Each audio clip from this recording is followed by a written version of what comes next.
can't believe the night lay waste to all we'd given. But honestly, you've gotta know that this ain't living. But we could run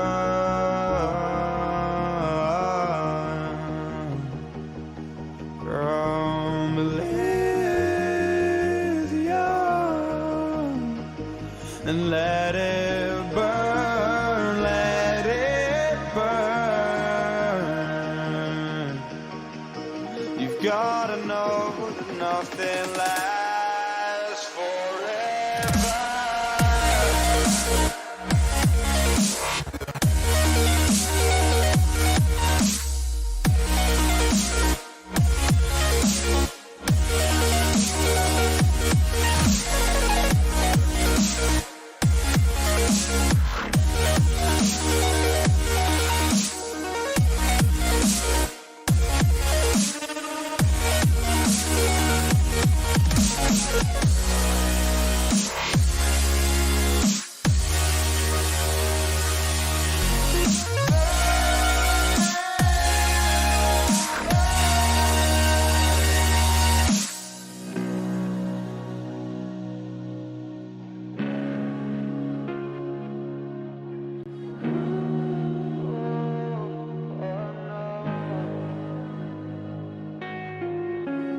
I can't believe myself.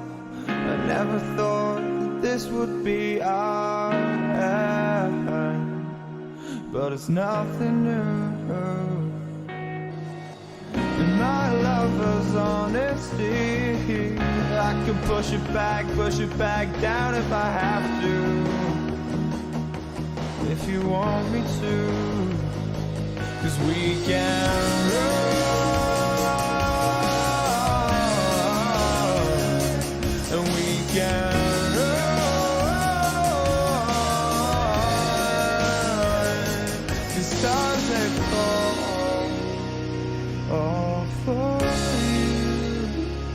So tell me now, what's left to lose if we run?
Just like the street lights lit this town, like a fire in a blaze, gotta burn it down. Can't be afraid to leave this out.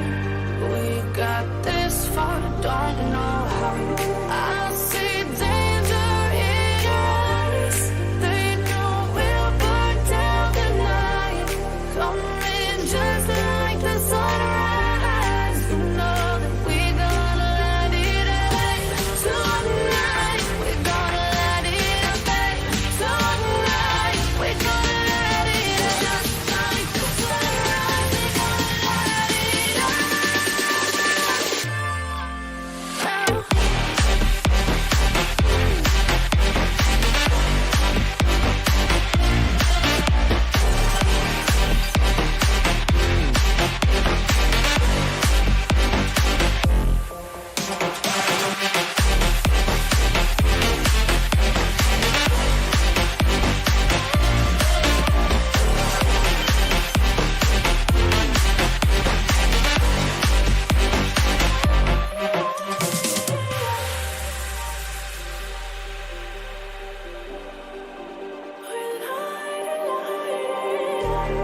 just like a spark that's breaking out. Can't make a stop, can't turn back now. We know that there's no room for doubt. No, we can't turn back now. I see danger in your eyes. They know we'll burn down the night. Coming just like the sunrise. You know that we're gonna light it up tonight. We're gonna light it up, babe. Tonight we're gonna light it up just like the sunrise. We're gonna light it up.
यार game क्या super smooth चल रहा है।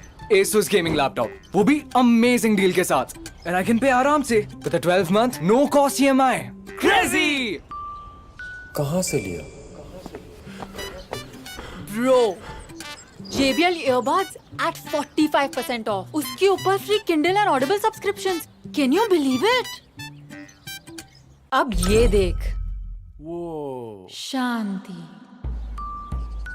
कहाँ से लिया? Sorry.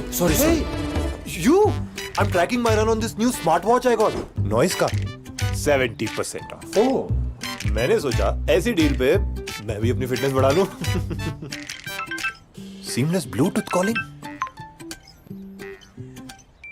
Hey, I'm running towards you. Yeah.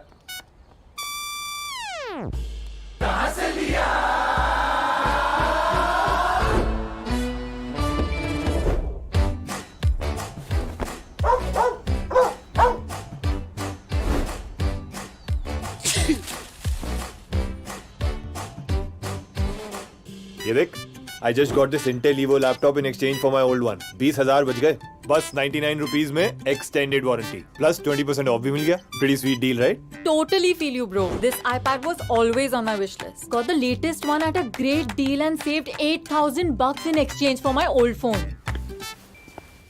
Hey, what's up? सबको इतनी बढ़िया डील्स मिल रही हैं। ये सब कहाँ से लिया? Amazon से लिया. Amazon Great Indian Festival से Amazon ग्रेट इंडियन फेस्टिवल पर मिलेंगे इलेक्ट्रॉनिक्स पर जबरदस्त deals, no cost EMI, exchange offer और सेम डे डिलीवरी। अब इंडिया बोलेगा Amazon से लिया।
Welcome back, ladies and gentlemen, to the LG Ultragear presents the TEC Challenger Series, the VCT official off-season event, edition 9. Now, we've got our event sponsored by and powered by Amazon, our gaming partner Intel, our GPU partner Zotac, memory and storage partner Crucial, our laptop partner Asus, and broadcast partner Loco. We're back with a brand new day and a step closer towards the end of this off-season event. It is Bleed going up against Velocity today, and a game that is not going to be stopped in just one map or two. It's going to take a minimum of 3 to see where this one is going to be heading.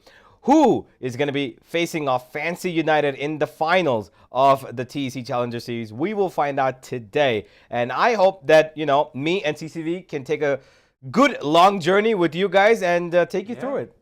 I mean, absolutely. It's 100% going to be an amazing journey. As of yesterday as well, right? We saw Fancy United up against the likes of Revenant Esports. Although for Revenant, it wasn't the best of results, or shall I say, it wasn't the best of performances. Really, there were a lot more expectations than the delivered result. However, Revenant Esports will still be going home with $3,000 US.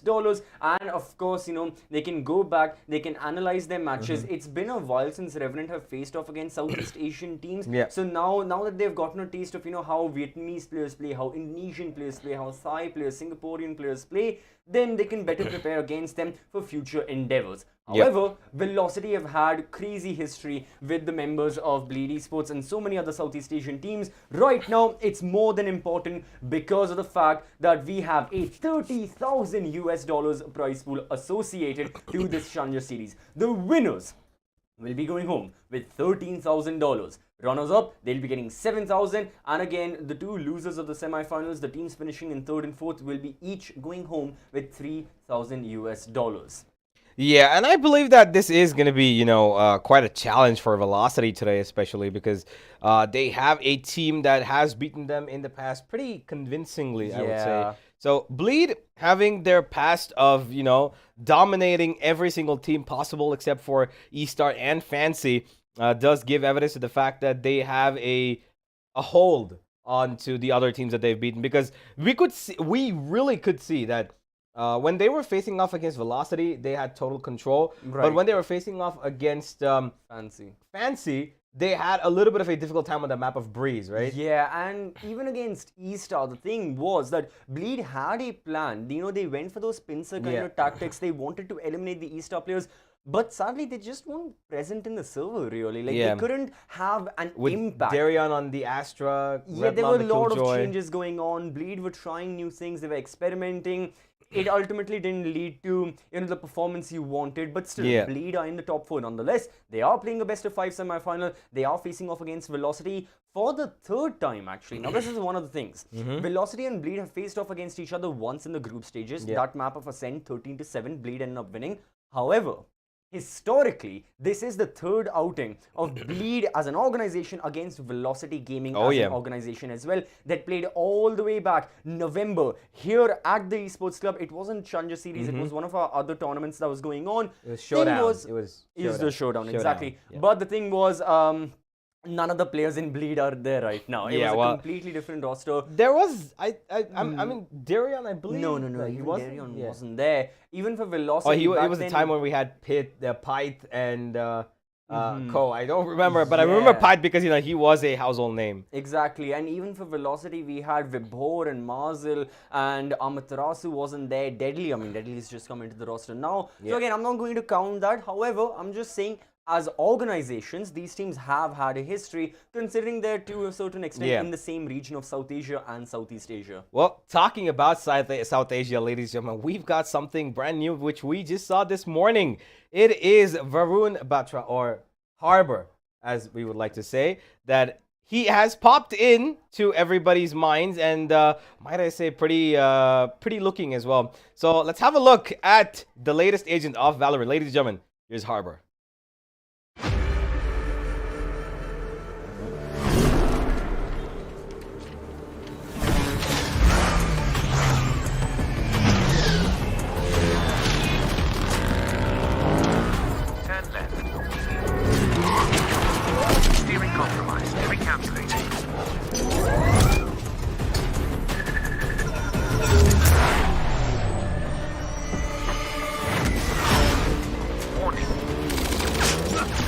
Change of plans.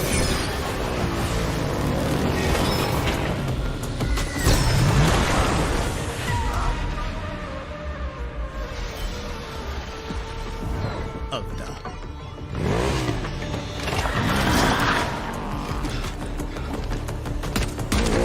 Damage detected. Recalculate.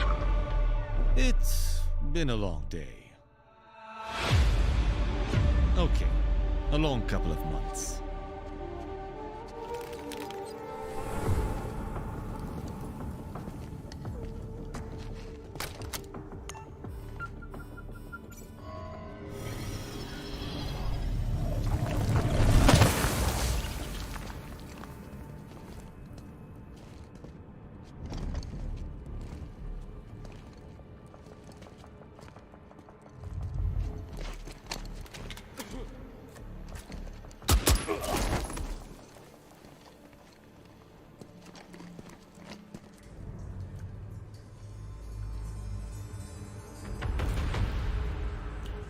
Relic secured. I've never seen anything like it.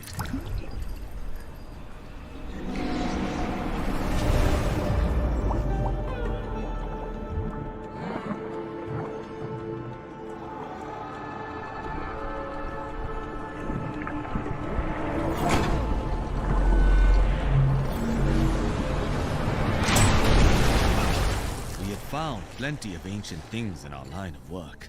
But this was different. And he knew it. Sorry, Varun, but I'm gonna need that.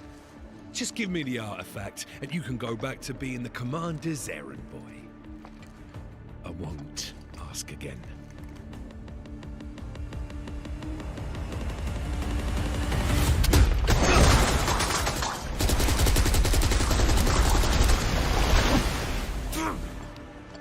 Agent Batcher has gone rogue. Find the bastard!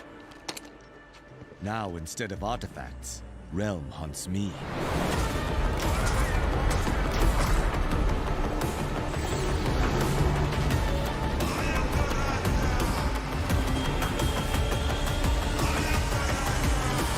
Luckily, I have it under control.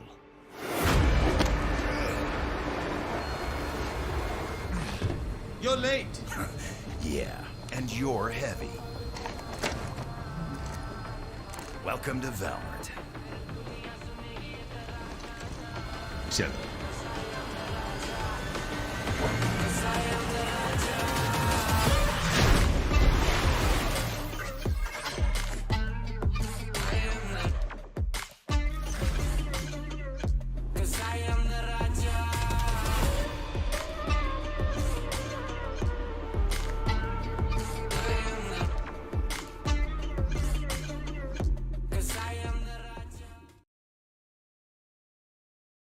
You know, universe, after seeing that trailer, the best thing about Varun Batra, no, except for his utilities, can you guess what the best thing about him is?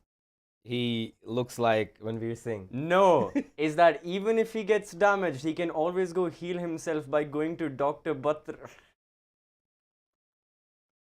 Alright. I have been itching to say that joke.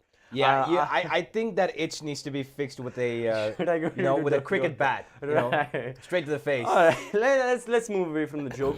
But honestly, like, Harbour looking extremely strong. I know there have already been discussions of him, you know, being a permanent substitute to Astra given his abilities. But of course, they're not going to be as powerful because the impact is certainly going to be there. However, they won't be as long lasting as I presume as Jet smokes, as Brimstone smokes, or even as the Viper toxic screen. It's definitely going to be a lot more instant, a lot more rapid, kind of like a quick escape from a firefight. However, the main thing is, if you look at compositionally the meta currently in Valorant, Varun Batra or Harbour is definitely going to amplify that no duelist comp even further, because now as a controller, you can just completely shut down and execute and just permanently block off so many of the bullets, further enhancing your defense, and you can even have it on attack. Well, he's sort of that, we've got, crosses between initiators and duelists in terms of raise. We've got a cross between a sentinel and a duelist in terms of Sentinel and Dual- Chamber. chamber. Sentinel and Duelist in terms of even chamber. Sage can be categorized as a controller and a Sentinel, like a primary Sentinel Yeah, pseudo but controller. this guy seems to be like a proper Sentinel controller, kind of a crossbreed, who can block bullets with just the raising of his walls. Clearly, that's one of his abilities. Or maybe all of his abilities have these, these waterproof walls that come up, or that shield that we just saw, the orb that he was concocting himself in. This guy clearly has a lot of bulletproof things to work with, and if he's got teammates behind him, I don't know if he can shoot through that himself. I don't know if it's double-sided bulletproof. Then it would be, crazy overpowered, of course. Yeah. I don't think that could be the case, but it definitely is going to be really interesting to see how this guy's abilities are going to be utilized in terms of, the attack, because whilst this is, like you said, this could be a quick and, faster, way of putting up smokes, maybe faster than the rest of the agents, maybe it also has a shorter span of life. Exactly, right? that's the main thing. It probably will. Like, otherwise, he is going to be extremely overpowered and will receive that day one nerf almost instantly. But yeah, there are going to be drawbacks to him. However, the major thing is he is going to shake up that controller market, something which is desperately needed. Currently, the controller market is extremely divided based on maps, and that's the problem with it, right? If you're talking about Breeze or Icebox, Viper is going to be talked about through and through. If you're talking about, say, Fracture, even to a certain extent, Ascent or Haven, Brimstone can be included in the mix. Omen is always present on Ascent. Astra can be picked up. It depends really on the player's needs. If a player really likes playing the Astra, they can go for her post her nerfs. But yeah, there used to be a time where Astra Viper was a thing. And that's the thing with the controller market share. It's all divided on maps. Unlike, Duelist, which Duelist you can mix and match. I mean, look at Fancy United. These guys are trying. Yes, I can on Phoenix, on Breeze, on Ascent, Haven. And even to a certain extent, they have been picking Raze on Haven, with Killers being the solo duelist. A lot of things are happening. Jet is not the mainstay. We even have Yoru just slightly being pegged. Neon, she's been not as much as she's not been having as much of a recurrence, but also quite important. There is, of course, a little bit of a difference when it comes to Neon. We've seen the Neon being picked almost on almost every map in EU and NA. But in our region, where, sometimes speed is something that the SEA players do pick up, the pace of the SEA players is huge. In our South Asian, in this region at least, it's not as big. The only player that I remember properly MW1 was Paradox on Fracture for a while, MW1 on Haven for his team, and at times I remember it being Excali. Oh, even Excali. Yeah. No, I also remember Android, who also went for those same like Neon plays on the map of Fracture. But overall, Neon has been having diminishing returns. Maybe she gets a rework, something along those lines. But no, considering it's more of a regional thing, makes a lot of sense. Right? Some people just don't like it. Some people will go for her. It's all dependent. And then you have Reina, which Yeah, Reina, of course, All right, let's move forward. We've got a game and a half today, ladies and gentlemen. Whether or not Reina's going to be picking that up, you know what you can pick up. It is 1,000 Valorant points, a giveaway coming in your direction, which you guys will absolutely love. Reina might not be picked in her games, but you can definitely pick up a battle pass with this. Absolutely you can. And we will not only be picking a single person, however, 10 of our lucky winners will be receiving 1,000 Valorant points each. The winners will be announced after the grand finals on our TEC social media. Make sure you're following us on Twitter and Instagram. Meanwhile, on this YouTube stream, you can check the pinned comment for more details about this giveaway. Sign up yourself, make sure you are there. And of course, you can definitely have your flashy battle passes and skins and whatever you want, and also have a chance to participate in this giveaway. Yeah, most certainly. I know I'm gonna put my name in. I know you're gonna put your name in. Of course. I don't know if we're gonna win it, but I'm pretty sure whoever gets it, enjoy those 1,000 VPs. Maybe save it up for the next act for the new skins that are gonna come. You never know what you want. But yeah, ladies and gentlemen, that's all for the giveaway. We've got Harbor coming in next act. We'll see how all of that pans out. But what matters right now in this moment is these two teams. Oh boy. Bleed Esports from Bleed Esports from Singapore, Velocity from India as well. Got to say, we've talked about this matchup already. We have had Bleed versus Velocity time and time again. These organizations, they know each other very well. They had faced off against each other once in the group stages. Right now, Bleed did end up defeating VLT, 13-7 on that map of Ascent. Yeah. And I gotta say, that map of Ascent, it was, again, strategically very similar, but Bleed Esports just outshined in the way they were executing their strategies and further, enhancing their own setups and even executions. You only had one major difference, which was the choice of Sentinel. What we've been seeing very recently from VLT is that right to ace has been on that killjoy time and time again. Darion in Bleed has been also having a shift in his responsibilities. Yeah. We are seeing more and more of him on the chamber, and that was the only major difference we saw last time. But now, there are so many more questions. First is the maps. Which maps are we going to be seeing? When are we going to be seeing them? In what order are we going to be seeing them? The compositions also matter heavily on them, and the team's, strategy or mindset coming into a BO5 are also heavily dependent on the kind of maps. But right now, let's talk about the players first, starting with Bleed Esports. Well, Bleed absolutely have a powerhouse of a team, clearly. But their biggest asset, I believe, so far has been Darion and Juicy. I think these two players combine really well when it comes to their, raw fragging potential. Juicy, especially because he's such a prodigious talent. He knows exactly how to work that jet. He knows how to play around with, if you give him the raise as well. Yeah. He knows where to, find the openings. And he's had a really good tournament so far as well. I think he's not averaged less than 18, 19 kills a game. I think he's been around that number at the bare minimum. And Darion himself as well, with the chamber being his go-to right now. Right. With the operator, he's become a lot more proficient and a scary person. That's the thing, that everyone in Bleed has been stepping up more and more. You mentioned, Juicy, Darion, even JH, Retla, these guys, with JH being, that explosive initiator, what we have seen from him, he has been gaining more and more traction. But right now, we'll be having detailed statistics about Juicy and seeing his performance. And yeah, I gotta agree with you, Universe. Except for the most recent game Bleed played against E-Star, where Bleed were trying a lot of things on that map of Haven, where overall they just weren't having the best of performances. Juicy definitely has been in the server time and time again. Irrespective of his own agent archetype he's going for, he always switches around depending on the team's needs, whether he wants to be on the jet or an initiator, mainly switching back and forth between them. But what is certain is that the headshots are certainly going to land. Look at that headshot percentage, nearing 40%, 47 on one of the earlier matches when he was on the KO. The damage per round also is always nearing at least 1 kill per round, meaning that if Juicy's in the server and if you want to initiate a gunfight against him, things are going to be extremely level, and you've got to make sure your crosshair placement far outshines him. Otherwise, he's going to take you down in an instant. Yeah, and I think that with the way that Juicy's been playing, they are going to be a little bit, more confident with him on the jet, of course, on the maps, because there are going to be maps that he's going to be playing jet on. But what's the most important thing right now is for these players of Velocity Gaming to find out how well they can actually execute their winning streak further on into this tournament.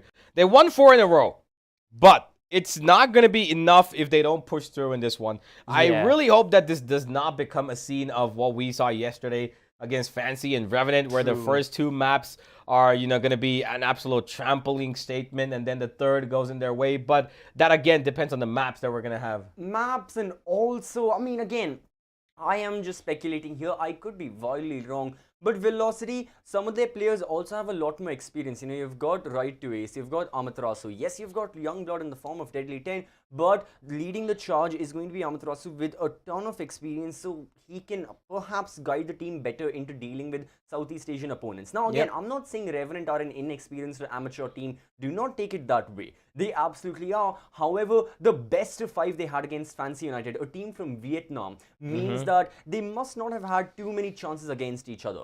Right now, Velocity, they already have had tons and tons of experience facing off against Southeast Asian teams, and Bleed being from Singapore as well, I can assume they may have played some, scrims against them or practice against them to a certain extent. But right now, here is one person who has been practicing his entire career, and finally the grind is paying off. Deadly 10 earlier used to be in Reckoning, the most recent recruit of Velocity, and he is proving to everyone why he deserves a spot in this roster.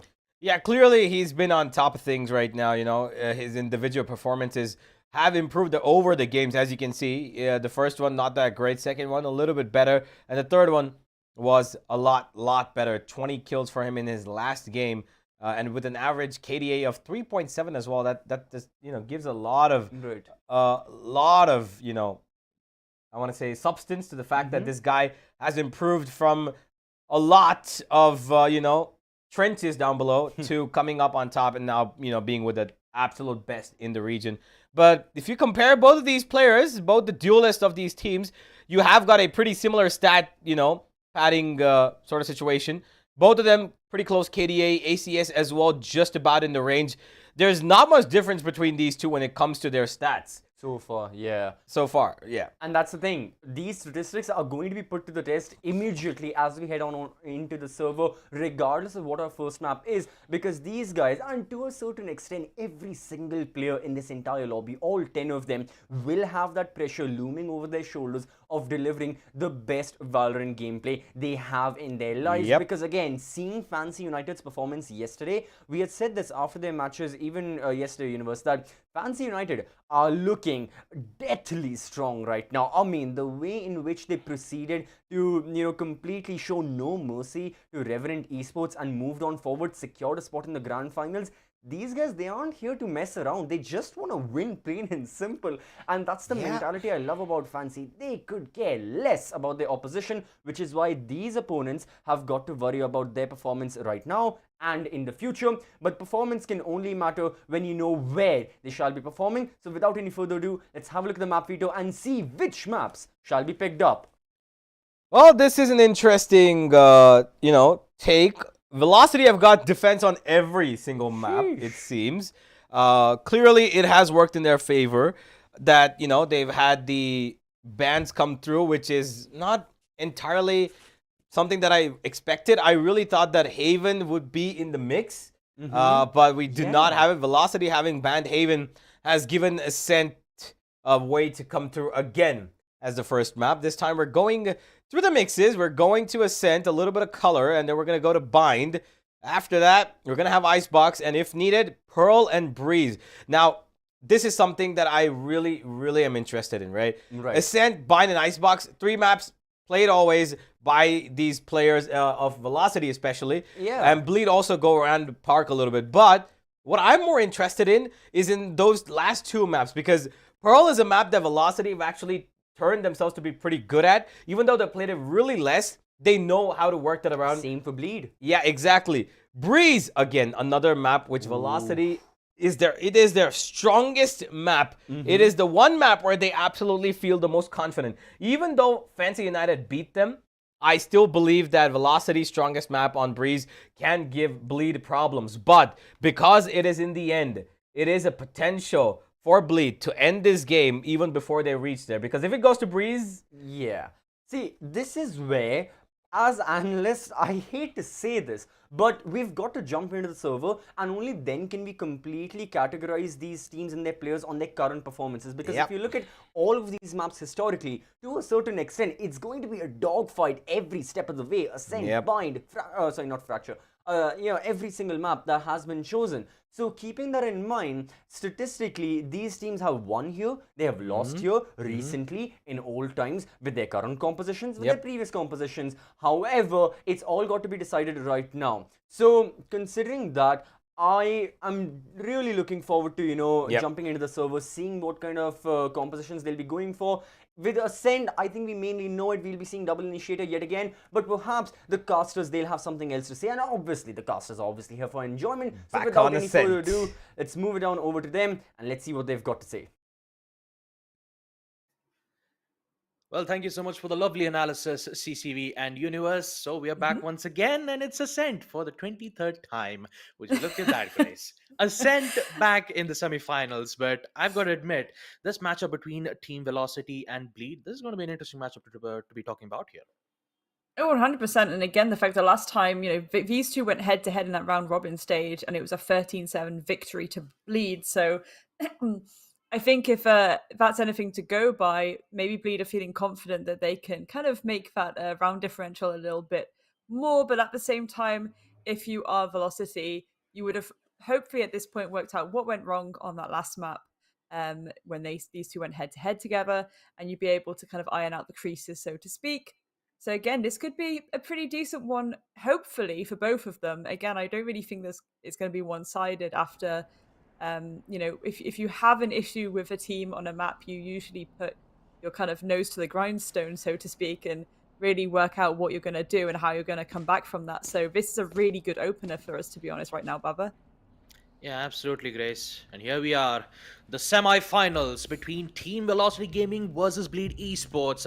The winner will be having a chance to head off towards the grand finals, where they will fight off against Fancy United. The biggest problem is who will get the spot. Let's start off with the pistol round itself. As you see, the players from the side of Bleed showing their presence all the way towards the mid side. Utilities being placed. Smoke is also present. So does the counters from Deathmaker. The fragment is patiently waiting around with Crazy Guy. Might be able to get a kill or two, but no, the Prowler will force him to fall back. So does Deadly, but he wants to go aggressive. He will get one, falls back to safety, and just like that, VLT will start it off with their first initial pick. Absolutely, opening pick going on the side of Velocity. That's going to certainly put the wind under their sails, but this fast and furious rotation that's actually being held off currently by the side of Velocity. So excellent utility use thus far to really burn out that timer, really delay these collapses from coming through, and this is exactly what we want to see. Looks like Bleed are trying to commit to the executing to this site, and there we go. Darion getting that pick there onto Helef.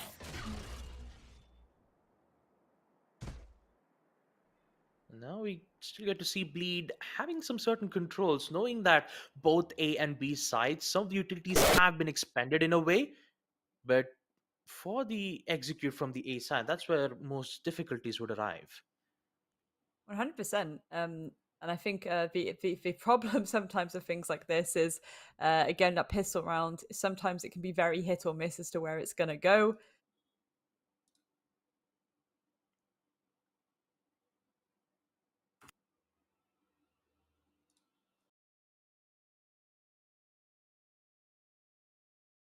Apologize, we seem to have lost the stream slightly. But yeah, the opening pistol rounds can really go one team or another. It's whoever's willing to get the most aggressive. I mean, look at that. It certainly is aggressive on both sides. There are two. So we're actually able to make their way into sight and get that spike down pretty comfortably. Well, I say comfortably, look at the casualties actually. So Darion willing to take that gunfight. A free K for the round thus far. Amaterasu falling down. Can Deadly do something about this? They're going to go for the cheeky defuse, so the utility comes out, and there we go. JH punching that out for his team, and that's the pistol round actually going in the favor of Bleed. Yeah, I mean, for a moment there, we didn't have absolutely any idea on what exactly happened on the mid rounds. But what I'm thinking right now is that Bleed currently played accordingly when it comes to utility-wise. They saw that one of the fragments was already being used all the way from the Gardens' side, and then you had Deadly, who was being very aggressive all the way towards B long. Now, knowing in their opportunity when Bleed already lost one of their players in the early round itself, Bleed decides to take the advantage by playing it safe. And in safe, they ended up winning those important 2v2 gunfights, securing their post plant. And VLT, for a moment there, once I realized that they had early advantage already, they've got to be careful when it comes to making rotates, specifically when Bleed does something like this. The main problem has to be the mid control, and that's the main reason why you see 3 players all the way towards the market side. This could be a very nasty pick down mid now. Crazy Guy just looking for the heads of JH and Crazy Guy, but no wings to give it to him just yet. And if Juicy is aware, well, Rettler's certainly aware Hella falling down, but is the refrag going to come through? No, it's not, because Rettler is just too quick with it. And now has some really tasty opening engagements going in the favor of Bleed, giving them so much breathing space right now. That spike can go down if Rettler punks it down, and there we go. Beautiful trade coming through from Amaterasu. Darion falling down.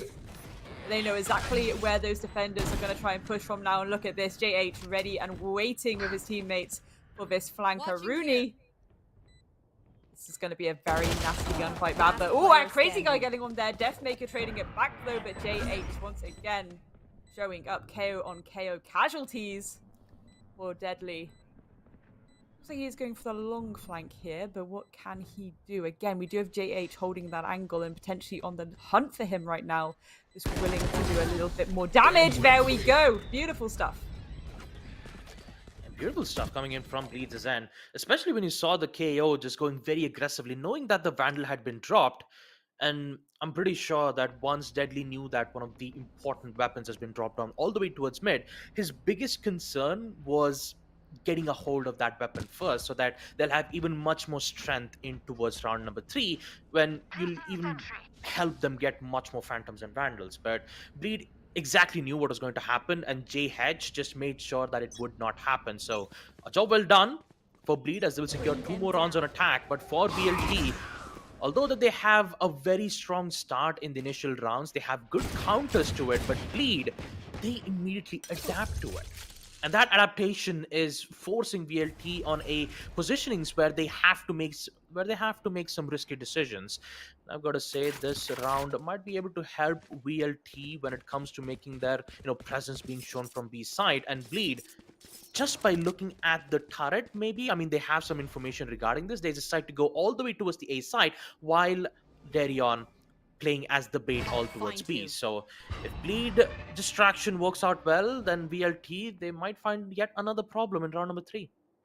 100%. It also allows the fact that Darion is holding on to so much map control technically just by being there, because 2 of the players of Velocity are actually held back a little bit by this cross angle. So that's going to really lighten the load as they collapse now onto this A side. It looks like Juicy is getting ready to lead the way. Jay waiting with some util to enable this collapse. But there we go. Everyone's ready and waiting for it. We just need a gunfight to go in either direction right now. A little bit of sprays and praise going on. Juicy with a 2k there. Datemaker and Hella falling down, and that plant once again will be stuck. And now we see the rotation for Darion to hold on to that midsection as Deadly is on the hunt, trying to find an all-important engagement to go in the favor of Velocity.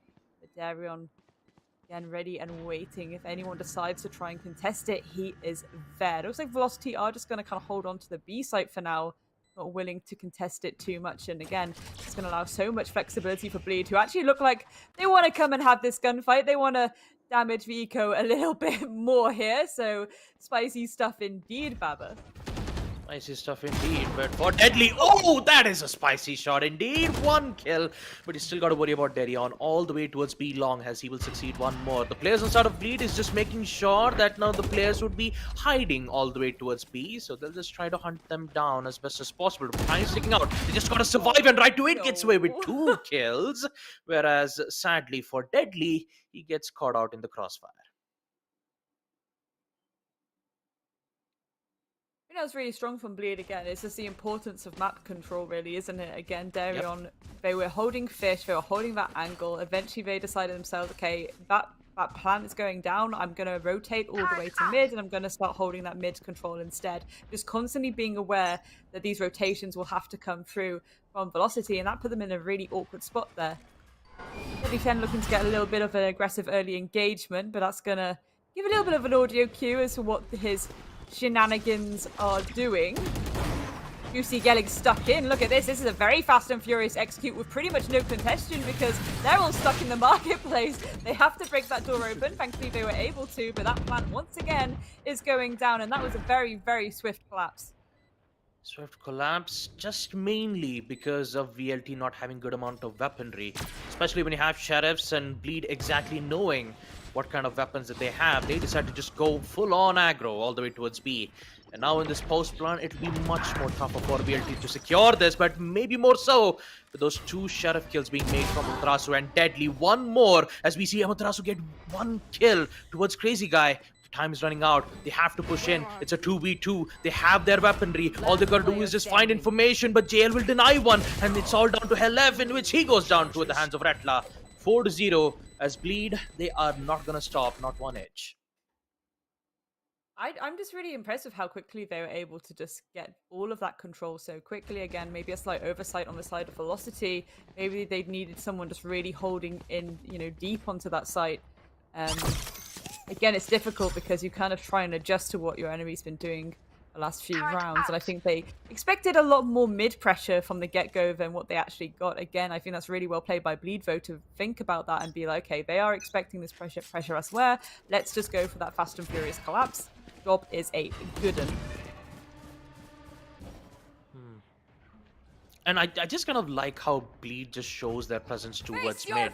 And apparently, Velocity Gaming, they still don't have any presence being shown, man. Deadly going to miss his important off shot all the way towards A long, and this is going to give the opportunity for Bleed to get the information, and especially when you have those nightfalls, which will be even much more threat towards the side of VLT. So they've got to come back, they've got to provide a lot of support, and this double usage of those ultimates, especially the null command, is going to put VLT on an even much more difficult situation. It's all down to right to Ace. He needs to find the opportunity, in which he does not. Gets denied from J-Hatch. Now with only just 2 players remain, beautiful wall bang from LF. So he'll remove Juicy. But they still got control, and he still got to worry about the flank. Retla, he's going to miss a lot of shots. Opportunity still remains, and he still gets it. Oh, geez, Retla. Oh, man. For a moment there, missing those shots, I could have thought that VLT could have just fling back and removed one of the lurkers, but in the end, I mean, it is what it is, and for Bleed, they will secure yet another round on attack here, Grace. 100%. 100%. Again, it's a very strong attack so far for Bleed, but this is very similar kind of to what we saw last time. You know, Bleed started off on a really good foot with this team. And again, their attacks were just so strong. Again, last time these two went head to head on this map, it was a 13-7. The majority of Bleed's attacking rounds were certainly going in their favor. But again, that defense also was as well. And I think this is it, really. Velocity haven't really adapted too much to what happened last time. They've taken the same kind of composition, well, exactly the same composition, actually. So again, I think for them, it's just more of a case of, okay, we need to maintain the control and get some of these gunfights under our belt. Let's not do something too experimental. We can always bring the thunder in our own map pick. Yeah, I gotta agree on that, Grace. And if you take a look at the agent's composition, the only difference between the two teams that we see from VLT and Bleed has to be the Sentinels. Now, right to Ace, bring in the KJ has so much utility control on defense.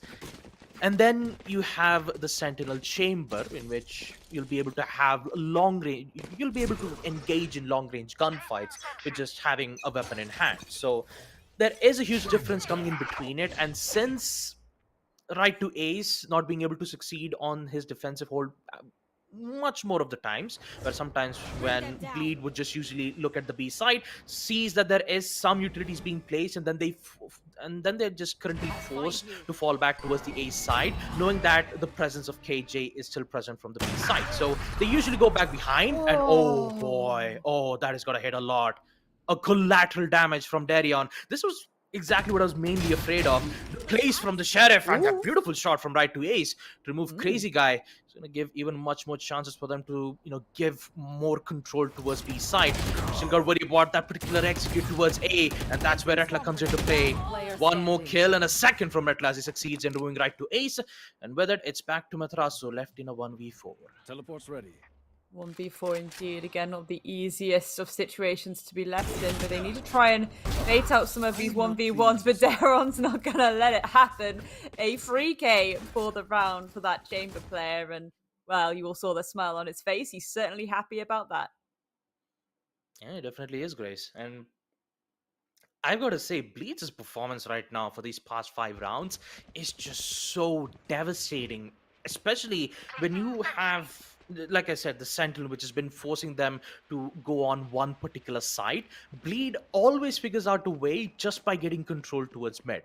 That entirely shut down the whole rotation system that Velocity Gaming had. And they usually have to force themselves on a rotate every single time towards the main spawn side. But on round number 7, with all full weaponry being in hand, and also you still having lockdowns and nightfalls, everything is present. All it requires is just beautiful timing, and that time would be more than enough. And here comes smoke, and here comes it in left, just patiently waiting for the right opportunity to remove one of that certain moment. And from the shadows, will just force himself back to safety, leading Bleed only left with 2 players. That is a huge play from Helif. That corner just not being checked at all. They were able to cause so much collateral there to the side of Bleed. And again, Crazy Guy and JH, it's a situation of what do they do now? Again, especially deadly lurking around their spawn, willing to go for that long flank in case they do still try and contest it a little bit. But That's a very awkward position to be in. Look at the mid control. Look at the control to the south of the map as well. You've still got 3 players on site. This is a very uncomfortable situation for Crazy Guy and JH to be in. 30 seconds Thankfully, left. no one's pushing them, though. Again, this is really good patience from the side of Velocity. They're not willing to try and take these gunfights lest they be baited out into any 1v1s here. But the Sharks are hungry and they're starting to approach their prey. Again, the pressure being applied here, but what can you do? You have to try and go for some of these fights. There's one at least. Can they get another? No, because Helef ready and waiting, a 4K for the round, and my, they put on a performance. Again, how impactful that little ratty play was to just absolutely shut down any attempt of a collapse here. It was gorgeous stuff. Beautiful pick from right to ace too.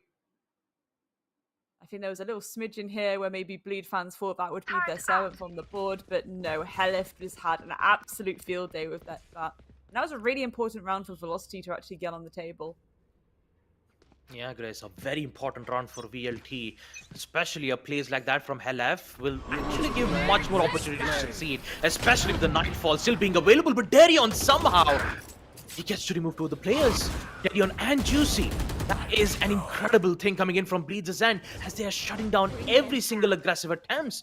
Nightfall was still being used. Right away still has the lockdown. He could have used it if they make an attempt once again towards the A side, but Bleed, they know exactly what they're trying to do, and Amaterasu just needs a little bit of patience, but no, Rattler, we got away with another kill, and so does JH to end things off on round number 8. There was slight chance for VLT to bring things back up accordingly, but once this happened in round number 8, an aggressive attempt to see whether if they could get a pick or 2, force themselves on towards gaining mid control, but it ended up being a disaster, and for Bleed, all they had to do was just enter right into they just had to enter right into the trap. That's what I was trying to say. Yeah. I think this is the thing with Bleed as well. Like, they're an aggressive team, but they're an aggressive team in a good way where they're holding those crossfires constantly, even as they're pushing into that aggression. They know the importance of holding flanks, holding crossfires, and that's really, really important because you don't want to just go and be aggressive without knowing which angles and communicating which angles you're holding. And it's something we see time and time again. The refrag is always there, even if they do usually get whistled down. Of course, there was that round where Helef had a little bit of a spicy moment, but again, Velocity, can they really rely on doing things like that to win these rounds? Maybe a little bit more of that util use. They do have the Killjoy lockdown in pocket still, so again, if right to ace can get in a favourable position and maybe they just hold a bit more defensively, which is indeed what they seem to be doing. Pressure being applied a little bit, but Deadly is there to retaliate a little bit. Retler falling down, Juicy falling down too. Helif once again showing up for his side, and Amaterasu taking down JH. Darion and Crazy Guy, though, have something to say about that. They don't want this gunfight to go more in the favour of Velocity, so there we go. There's enough on there that Amaterasu is going to trade it back out. Darion as well, and it's a 1 versus 1. How chaotic do we have to have this be? Door is being shut, and Daron can safely get that spike down, and now it's just a 1v1 approach. This is where things get spicy, right to ace. Goodness gracious me, beautiful shot, and ultimately clutching that out by the skin of their teeth, but we love to see it. That is a 7-2. This clutch was so important for VLT, and right to ace, he will deliver the final blow on round number 9. And I've got to say, Deadly's entire patience towards his information game. I believe he heard some footsteps being made all the way towards mid-cubby. And once he realized that, hey, everyone is pushing towards A, now would be the chance to just see whether if I could get a peek or 2. And evidently so, Deadly will eventually get the first pick. But the main problem of it all still has to be Bleeds' performance when it comes to those trade games. Those trades you see from Darion and JH have been so dangerous that no matter, even if there is an initial kill, there's always a retaliation. And if VLT figures out a way to, dismantle that retaliation, maybe try to, force them on a 1v1 gunfight, this could maybe help onto them. But if we focus on this round right now, on round number 10, Paranoia will be used to see whether if they could force the player out of that position, and they will succeed in doing so, but the smoke will force them to hold out that positioning. Now, VLT, they still respect the team. They know that if they do go in for a flank opportunity, they will get picked out, so they'll just play it safe for now. play for picks, play for information, and once they know exactly what kind of execution that they're going through, I'm pretty sure that they would force themselves on post plant in a way that they have necessary utilities to hold on to in this round. 100%. And right now it feels like a little bit of a still moment is in the air. The Bleeder finally collapsing in, and there we go, Deadly taking out Crazy Guy before that Prowler utility can be used anymore. Juicy is going to trade that back for Helef, gets to pick 2. Casualties all across the board, and once again, we're in a 3v3 Deadly. I don't know if they're fully aware of his position. They're trying to find him. Again, can he cause any more ruckus? I don't think JH will be aware of this Jet player ready and waiting for him, but that spike is going down, so pressure certainly is on for Deadly now. Can they get this pick? Yes, they can. There is Rattler falling down. It's not immediately traded out either. That has been called out, and there we go. JH getting that pick there. The right to Ace is ready and waiting a 1v2. This is doable. There we go. Now they just have to stick with the fuse, and jobs are good. And VLT will secure one more round on defense, and I've got to say the timing that the jump peak that I'd made from JH was a bit unfortunate. Mainly because he couldn't get to relay that information properly on Deadly's whereabouts, but if he was detected from the minimap itself, that could have been so huge for Bleed to get the kill out from Deadly, but since it did not happen and Deadly had the most opportunity, since Deadly had the most greatest opportunity to eliminate not only one, but also the rest of the entire side, really did give the advantage that they needed in round number 10. 7-3.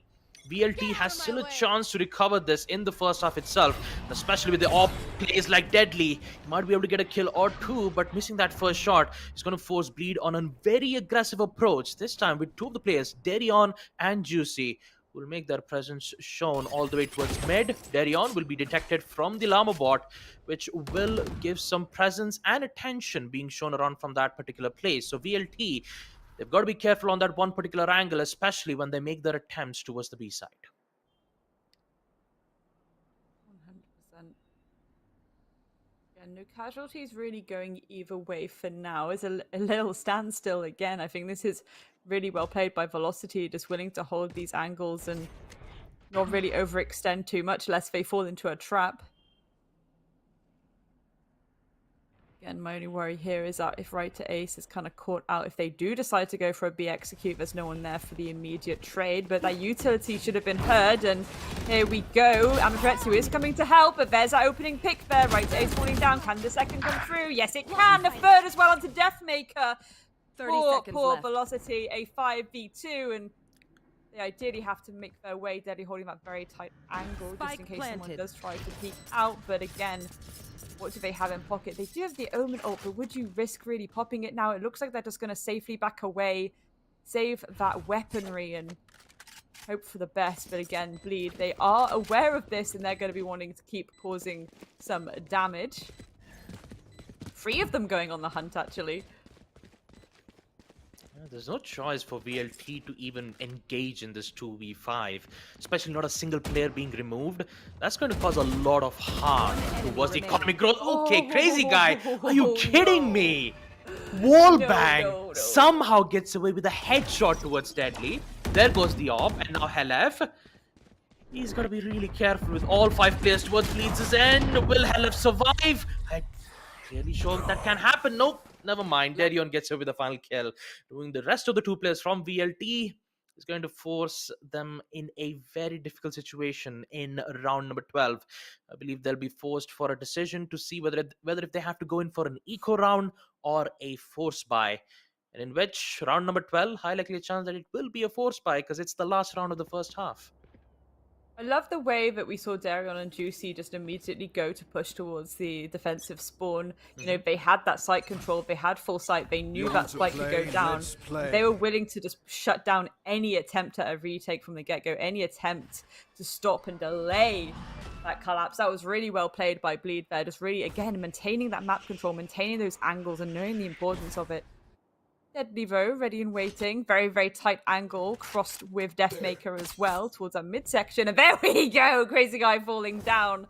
No immediate trade just yet from the side of Bleed, so that's going to give them a little bit of breathing space. And again, even if they do try and contest Deadly, Deathmaker ready and waiting. So let's see if anyone is feeling a little bit fraggy today.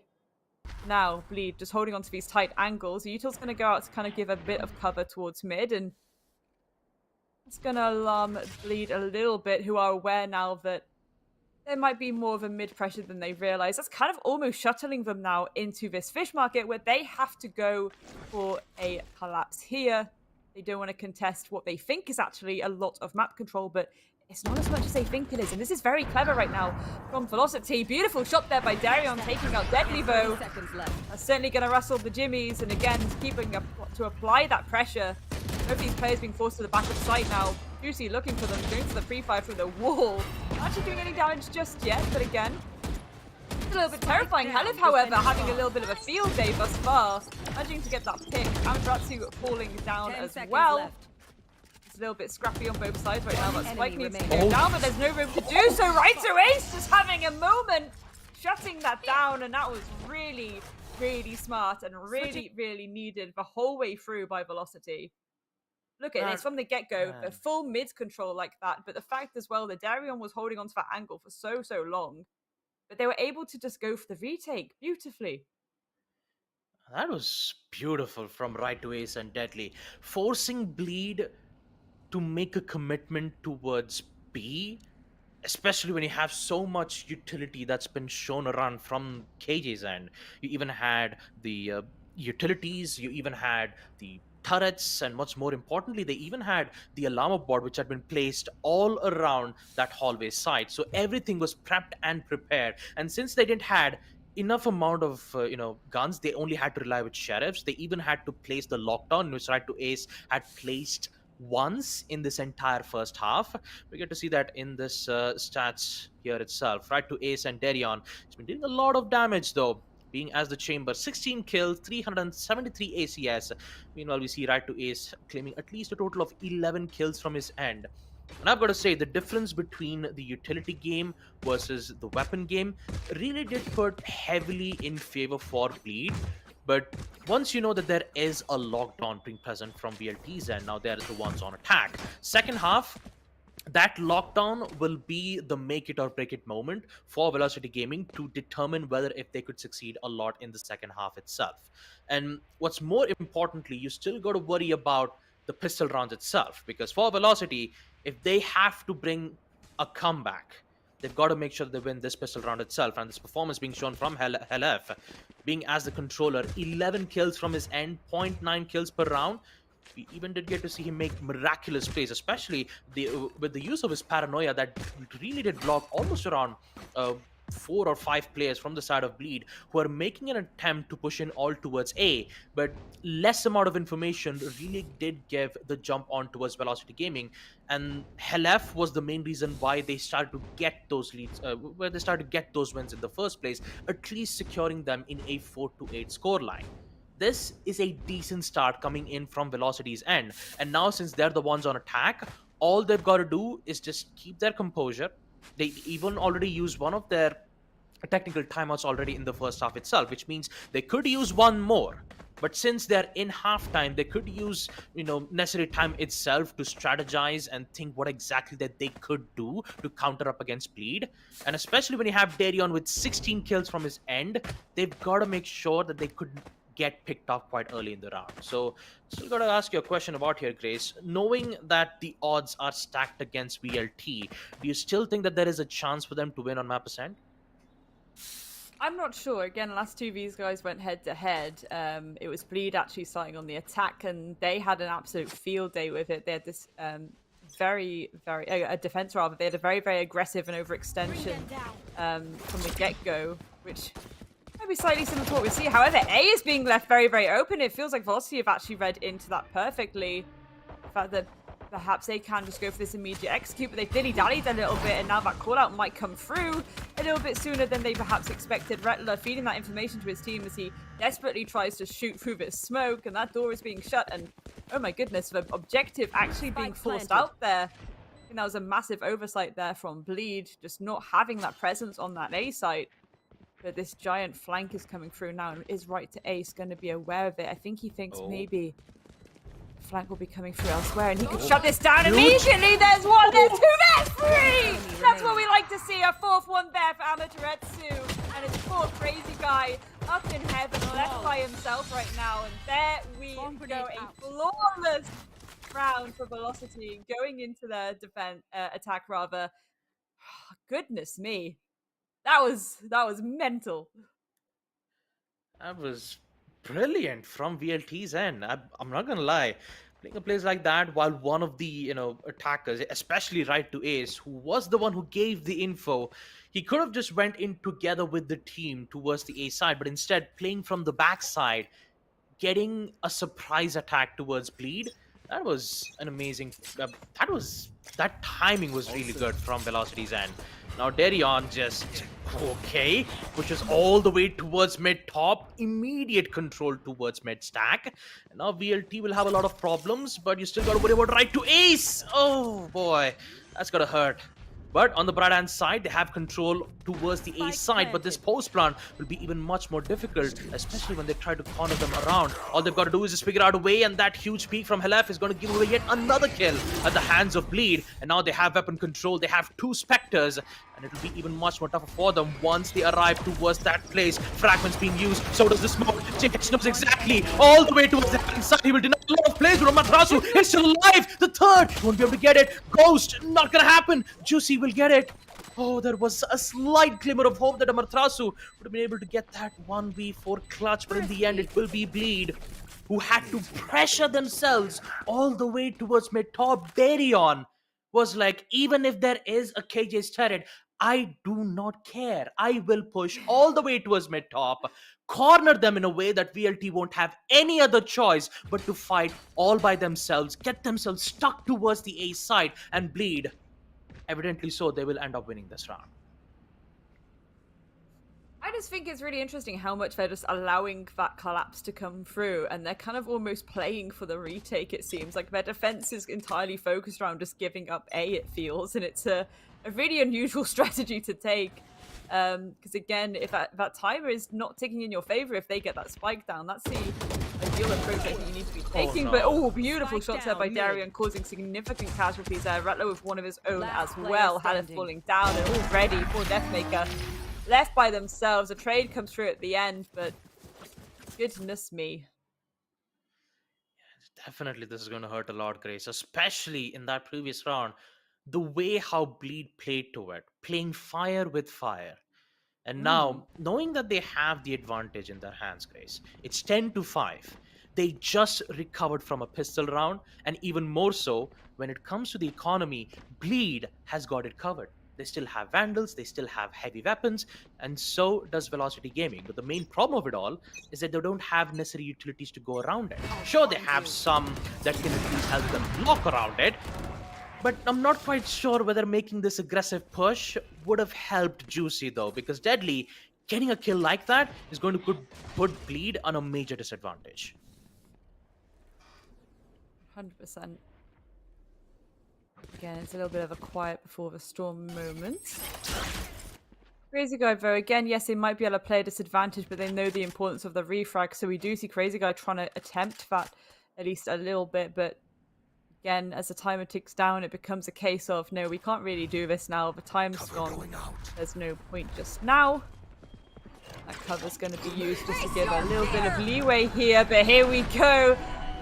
York comes through, and that's going to alleviate a little bit of pressure, but actually, JH applied pressure of his own. That's a 4K. Can he get the fifth?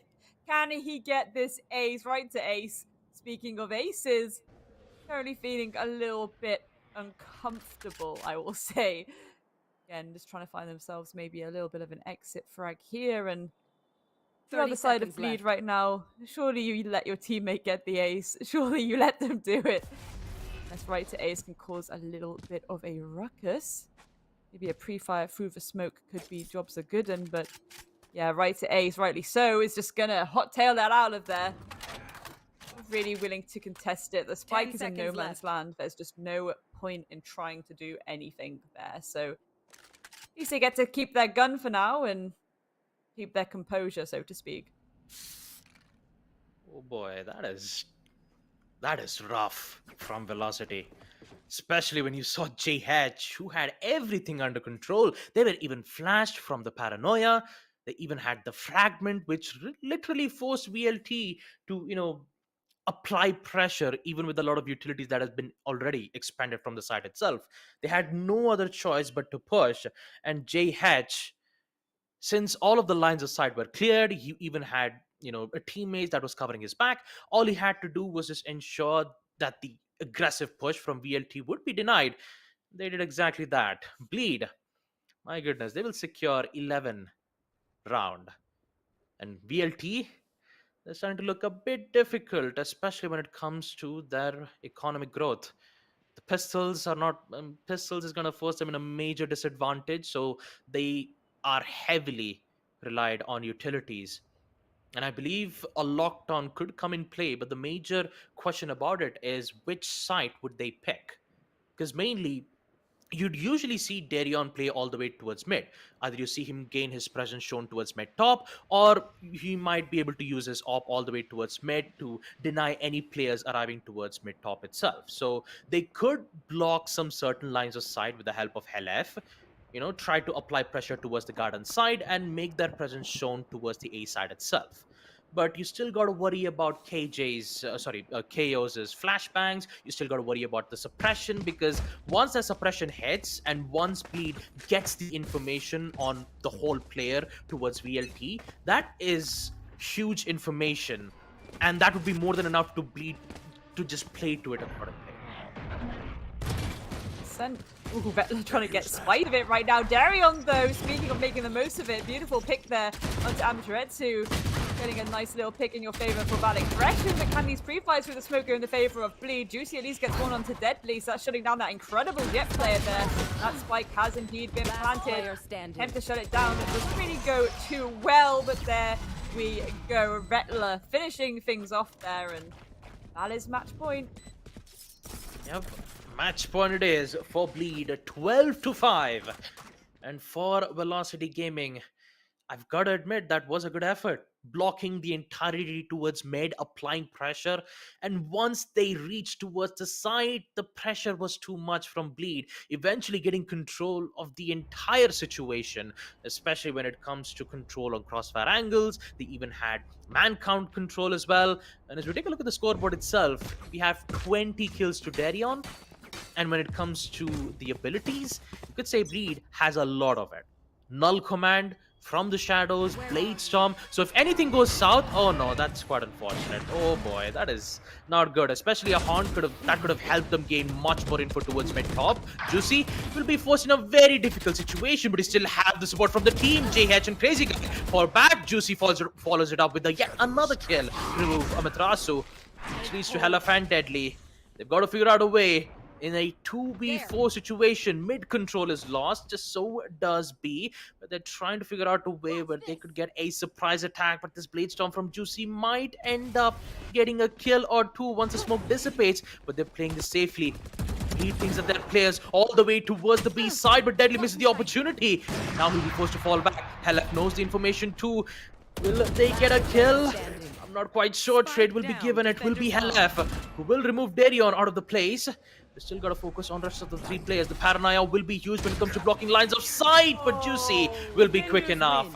And Bleed will secure their first map in the semifinals Ascent, 12-5. And also, we did get to see that in the stat itself.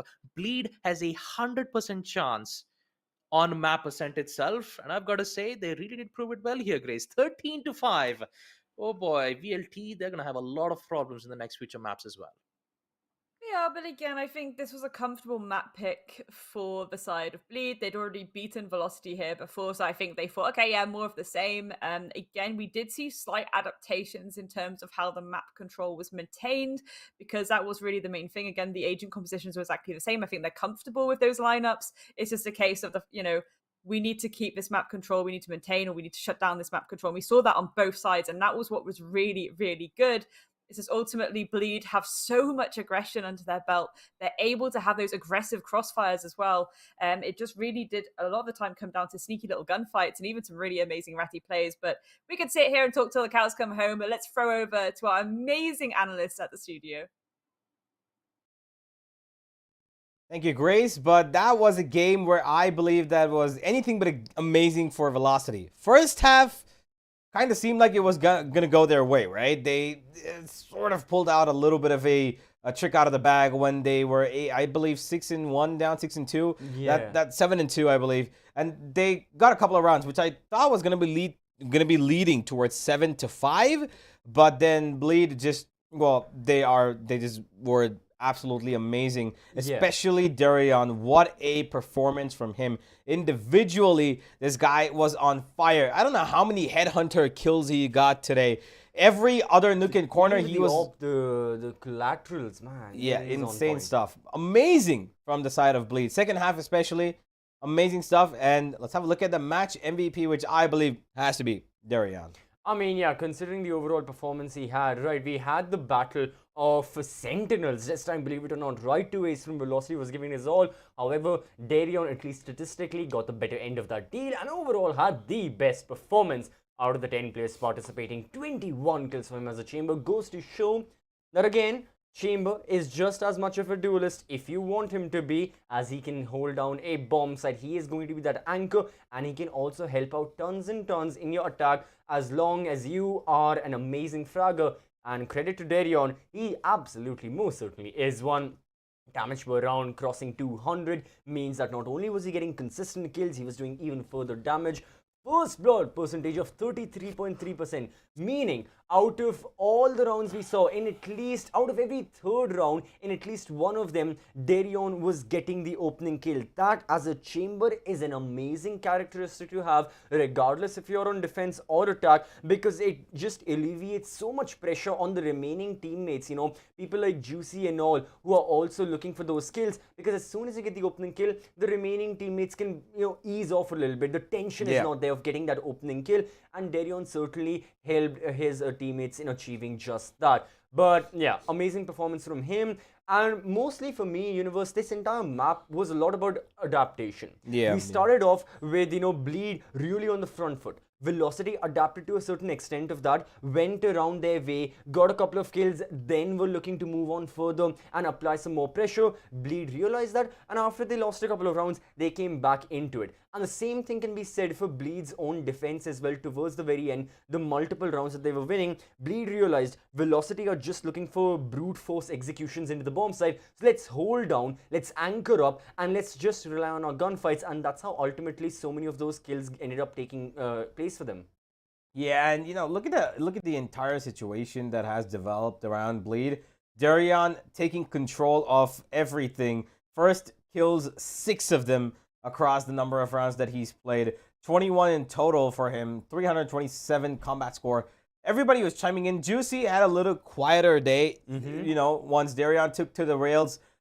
Juicy just kind of was having a pretty slow day in the beginning, but he picked up the pace a little bit towards the end. Yeah. A little bit, but still, it was absolutely a well-rounded team performance. Exactly. Deathmaker, of course, not having his, you know, day work out for him. With him on the KO and him having to, you know, play a role that is not usually susceptible for him, he's having to adapt to a different kind of a role, because he's always on that, you know, if the Reyna plays, Reyna, Jet, and Chamber. That's the thing, is that when you compare the two KOs right now, JH is an explosive initiator in the sense that he plays the initiator for the majority part. He can even pick up the Sky if the need be. He can pick up the Breach on Haven if the need be. He knows initiator very well. However, on top of that, he is extremely frag oriented, and then he kills. Deathmaker, on the other hand, first priority wise he is frag oriented, and now he's becoming more of an initiator, which ultimately led to the difference. Deathmaker, I mean, I'm not going to say he was bad at KO, not at all, but compared to JH just had such a better day in the server out here with his utility usage and ultimately with the kills as well. Now, speaking of kills and performances, we can have a look at the overarching perspective of Bleed up against Velocity. We're having a look, and Yeah, Bleed, besting out Velocity in most of these regards. Look at the 10 post plants Bleed had on their attack. Goes to show just how oriented they were, just how much they were prioritizing getting the spike down, executing onto the bomb side, and then playing along those lines because of the kind of players that they had. They still had to focus on gunfights. Unlike Right to Ace, there was no Killjoy for them. So they had to focus on kills because, again, the Killjoy Storm Grenade can easily, push out someone diffusing the spike. But still, they end up winning majority of their post-plant situations. Well, talking about post plants, Velocity did have 3, as we saw. They had only 3, and one of them was only successful. That was because, again, Bleed, so heavy on their defense as well. We could see it. They had that thrifty round as well, right? Just after the pistol, the Velocity one. Looked like a good start, but that was literally the only round that Velocity were able to put up. That was, convincing to the fact that they're working as a team. Apart from that, that one A main push round, which we saw 4 people came in towards A main, where JH got a 4K. Oh my god, that was there was a huge miscommunication, I believe. Absolutely. And that kind of translated into them just completely losing control of that half.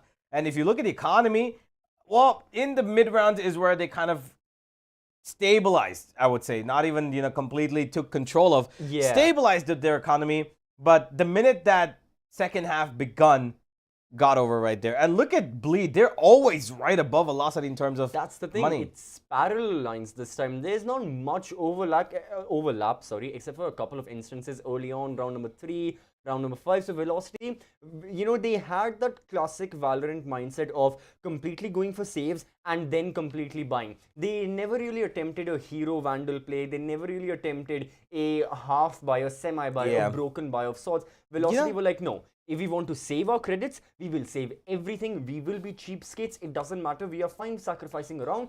Then we are looking to go for that full buy. Problem for VLT was, even when they went for the full buy, things still didn't completely go in their favor, and Ascent overall ended up in the lap of Bleed Esports. I'm gonna really have a look. I've had this talk before as well with a lot of players. Before when I was taking their interviews and stuff. I was talking particularly to VLT, and I've always thought this since the time that they've had Marzel in the lineup, since now that Deadly's coming through as well. They have such a good squad for a double duelist setup. But I don't know what it is that I don't know if they've tried or not. Sometimes they said they have, but it's just that they focus so much on utility gameplay. They want to be that team that, has players moving into that initiator role. But I believe that one time, for the ones, they should really try and exploit the absolute power of Deathmaker and Deadly together. Because if you have Deathmaker on the Jet, forget Chamber as well. If you have Deathmaker on the Jet on Ascent, which he's really good at, by the way. Chamber is more of the, operator role. He's purely operator, but the Jet also has the rifling abilities plus the knives as well, which, by the way, is one of Deathmaker's, personas. Deadly, he can play that secondary the secondary duelist role, which he's also done at Reckoning before.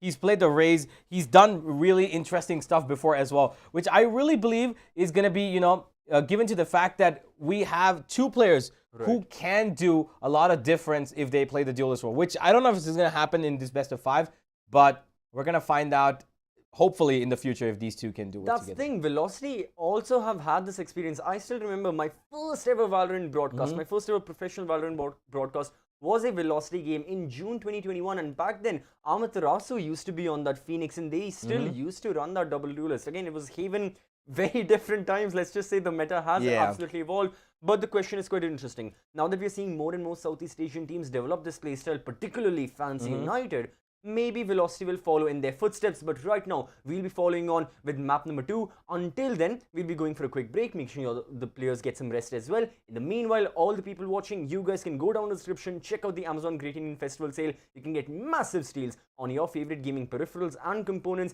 You can also use the code Amazon Gaming for an additional 5% off. Or you can check the pinned comment right here on chat for the 1000 Valorant points giveaway we are having right now on our socials. But till then, as for this stream, we'll be right back.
back everyone to LG Ultragear presents the Esports Club Challenger Series Edition 9, an official off-season event of the Valorant Champions Tour. This event is powered by Amazon.in. We've got our GPU partner Zotac, gaming partner Intel, memory and storage partner Crucial, laptop partner Asus, and broadcast partner Loco, broadcasting our Hindi stream. But here on the English analyst desk, it's me, CCV, alongside Universe. We are bringing to you the second semi-final. Velocity Gaming from India up against Bleed Esports from Singapore, facing off against each other in a best of 5. And right now, after the first map, let's say, Universe, that Bleed definitely have had a stronger start. Well, strong would be an understatement given what we've just seen and what could be to come as well. We are going to go on Bind in this game. And I believe that whilst they haven't played Bind in this tournament so far, Bleed, and with their recent roster as well, I think that Bind, this is going to be a pretty, rather fresh competitive map for them with this roster. I believe that they still have a pretty interesting choice of, things that they would bring up. Because clearly, we saw them on, I believe it was Pearl against Revenant. Yeah. Where they, they hadn't played. It was the first competitive match for Bleed entirely. But they still put it absolutely down to the ground against Revenant, right? So exactly. Yeah, back then the utility dump was really good. The executions with Recla on that Viper were shining, and they took control of the bomb site so efficiently and so effectively. Revenant just couldn't seem to get a hold of them in that entire matchup. But speaking of Revenant, the thing is that yesterday, Universe, we saw Bind, where Revenant faced off against Fancy United. For Revenant, I can't sugarcoat it. It just wasn't a good map. They lost really, really badly.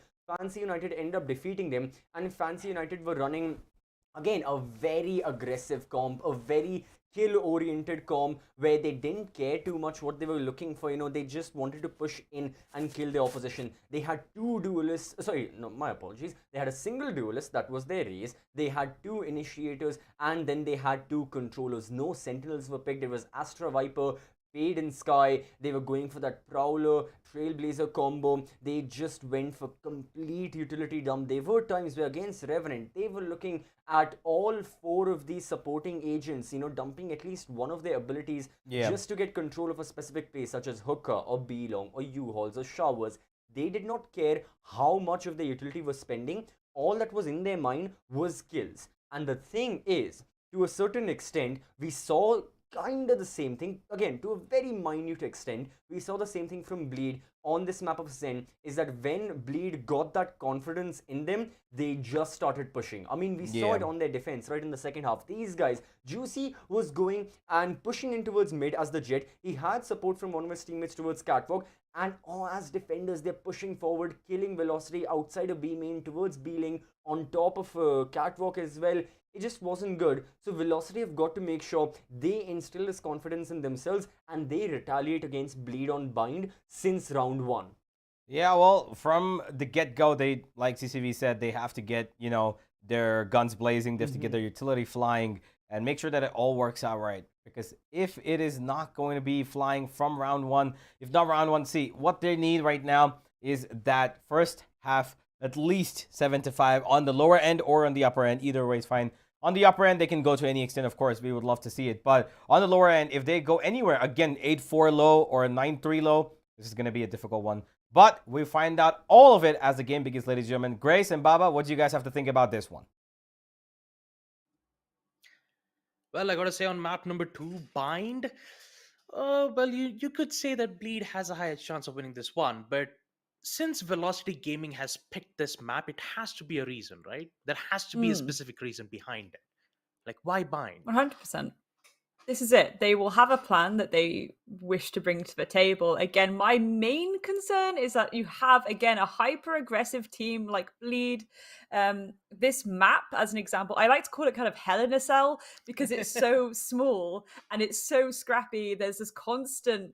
there's constant chances for rotation and just immediate gunfights pretty much from the get-go, that you really have to maintain that early round pressure to make sure that they're delayed when they're approaching these sites. So that's kind of what I want to see. And again, with a team like Bleed, I think they're going to be very, very scrappy with it. They're going to go in fast and furious. But again, we've seen kind of Velocity do similar things where they've tried to force that objective before.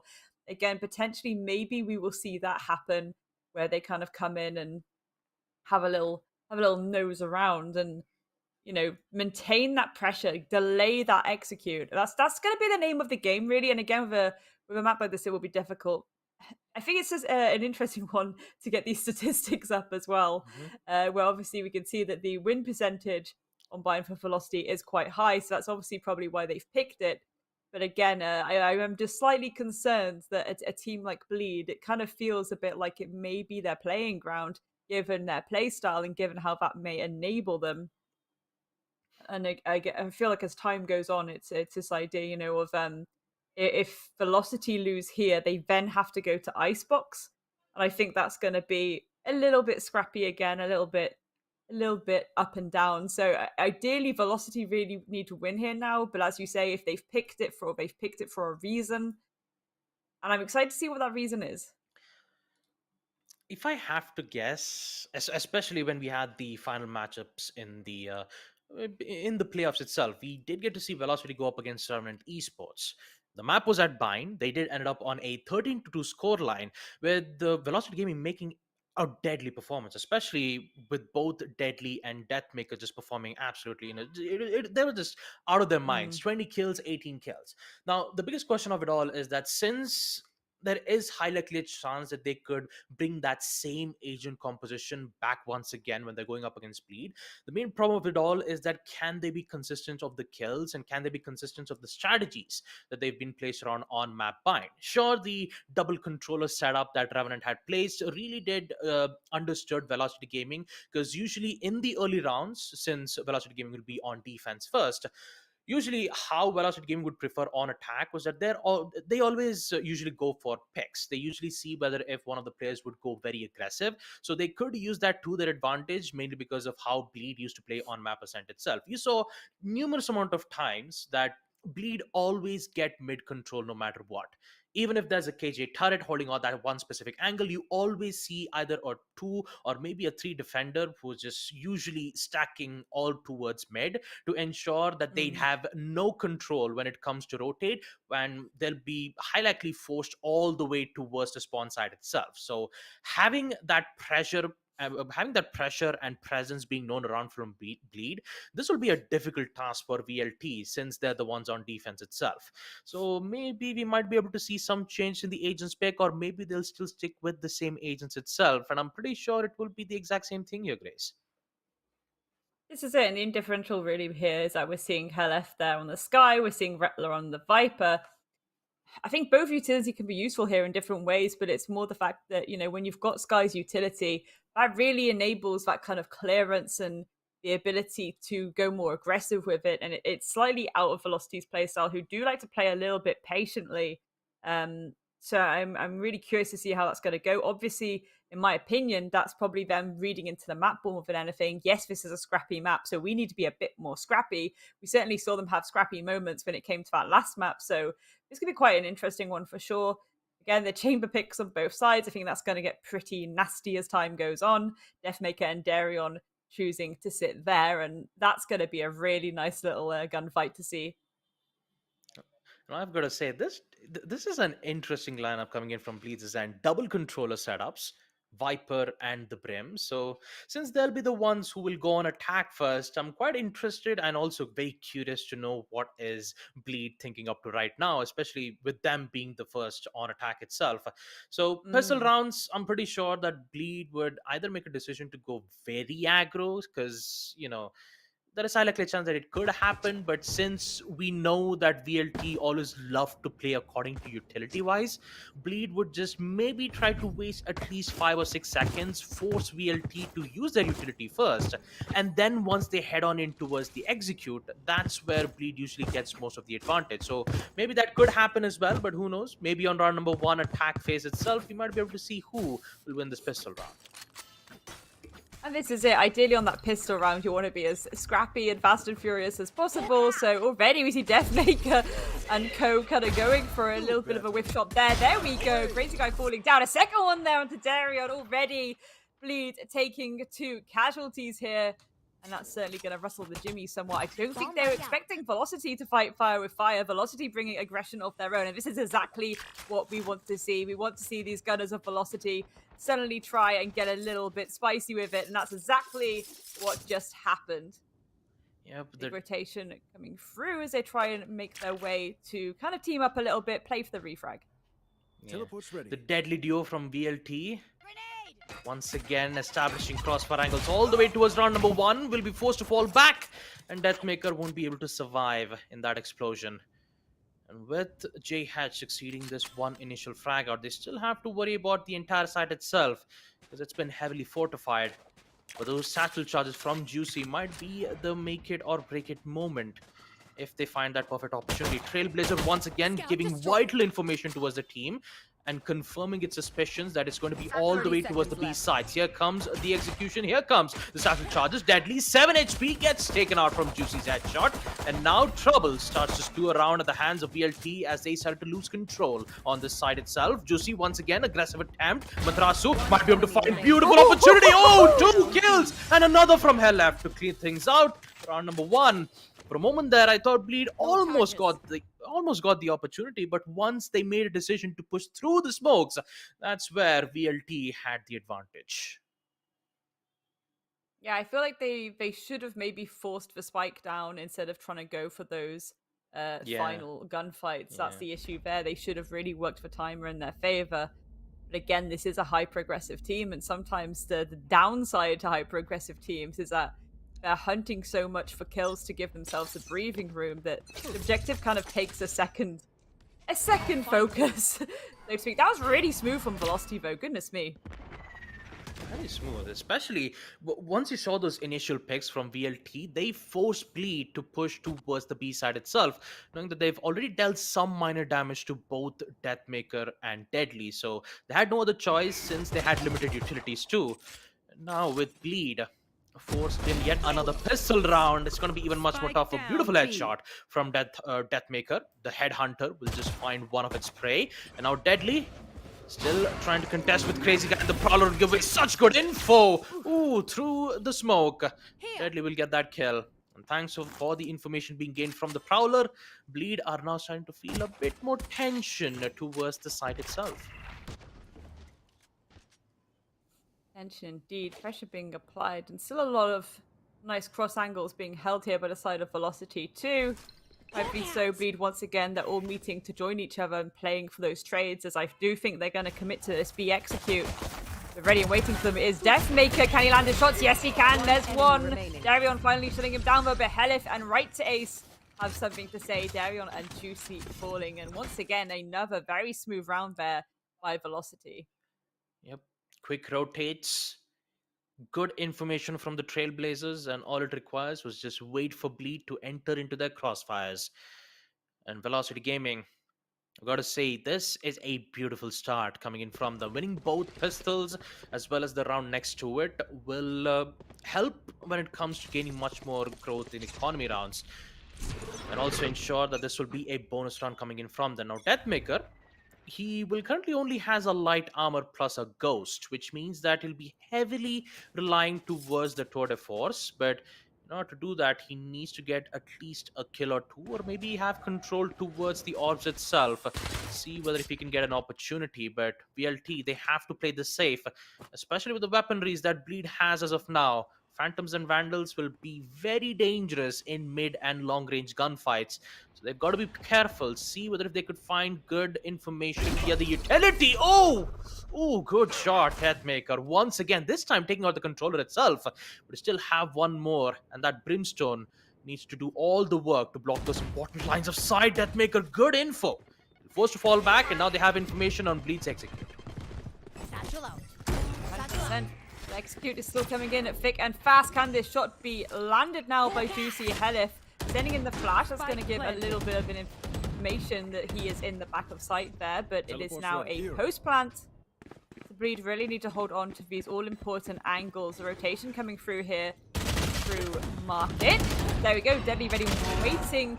JH trades it back out. A second one down to Amaterasu. Can they get another on for Darion? Desperate to find one. There we go. Deathmaker falling down right to Ace. One enemy remaining. Darion onto right to Ace for Helif. Takes out Darion out to 1 versus 1. And this is going to get scrappy indeed. There we go. Crazy Guy finishing that round. That's Bleed getting their first round on the table. And they very much needed it. Yep. Especially when Deathmaker was just popping off with the Headhunter. 2 kills, and once Bleed entered in towards the site where they made a decision to push through the smokes, unfortunately they got themselves caught out from the trap that Deathmaker had placed towards it. So that aggression was slightly reduced from Bleed's end. And I have to agree for the fact that in round number 1, making that aggressive attempt in the pistol round was not a good idea. So Bleed has made a decision to tone down the aggression a bit. And eventually in round number 3, it eventually did help them secure this round in the first place too. The trade was working phenomenally from the side of VLT, and especially it was from the same place itself. Like right to Ace was present, so does Halef, who eventually did get the trade, but in the end it was Crazy Guy who will end up winning the clutch nonetheless.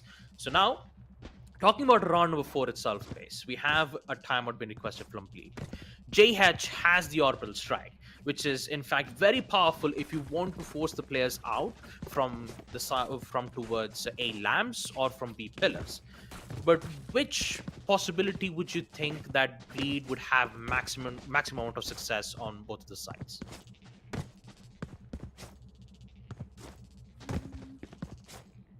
I'm not really sure, because at the moment it's more the fact that, like, the thing for me at the moment is that in theory, and this is the thing that's been slightly distracting me, in theory those opening rounds should have really gone in the favor of Bleed, right? Yeah, it had to, especially when Deathmaker has been initially winning those gunfights. It's been difficult for Bleed to come back, and this tour de force, oh never mind, Juicy just instantly denies him.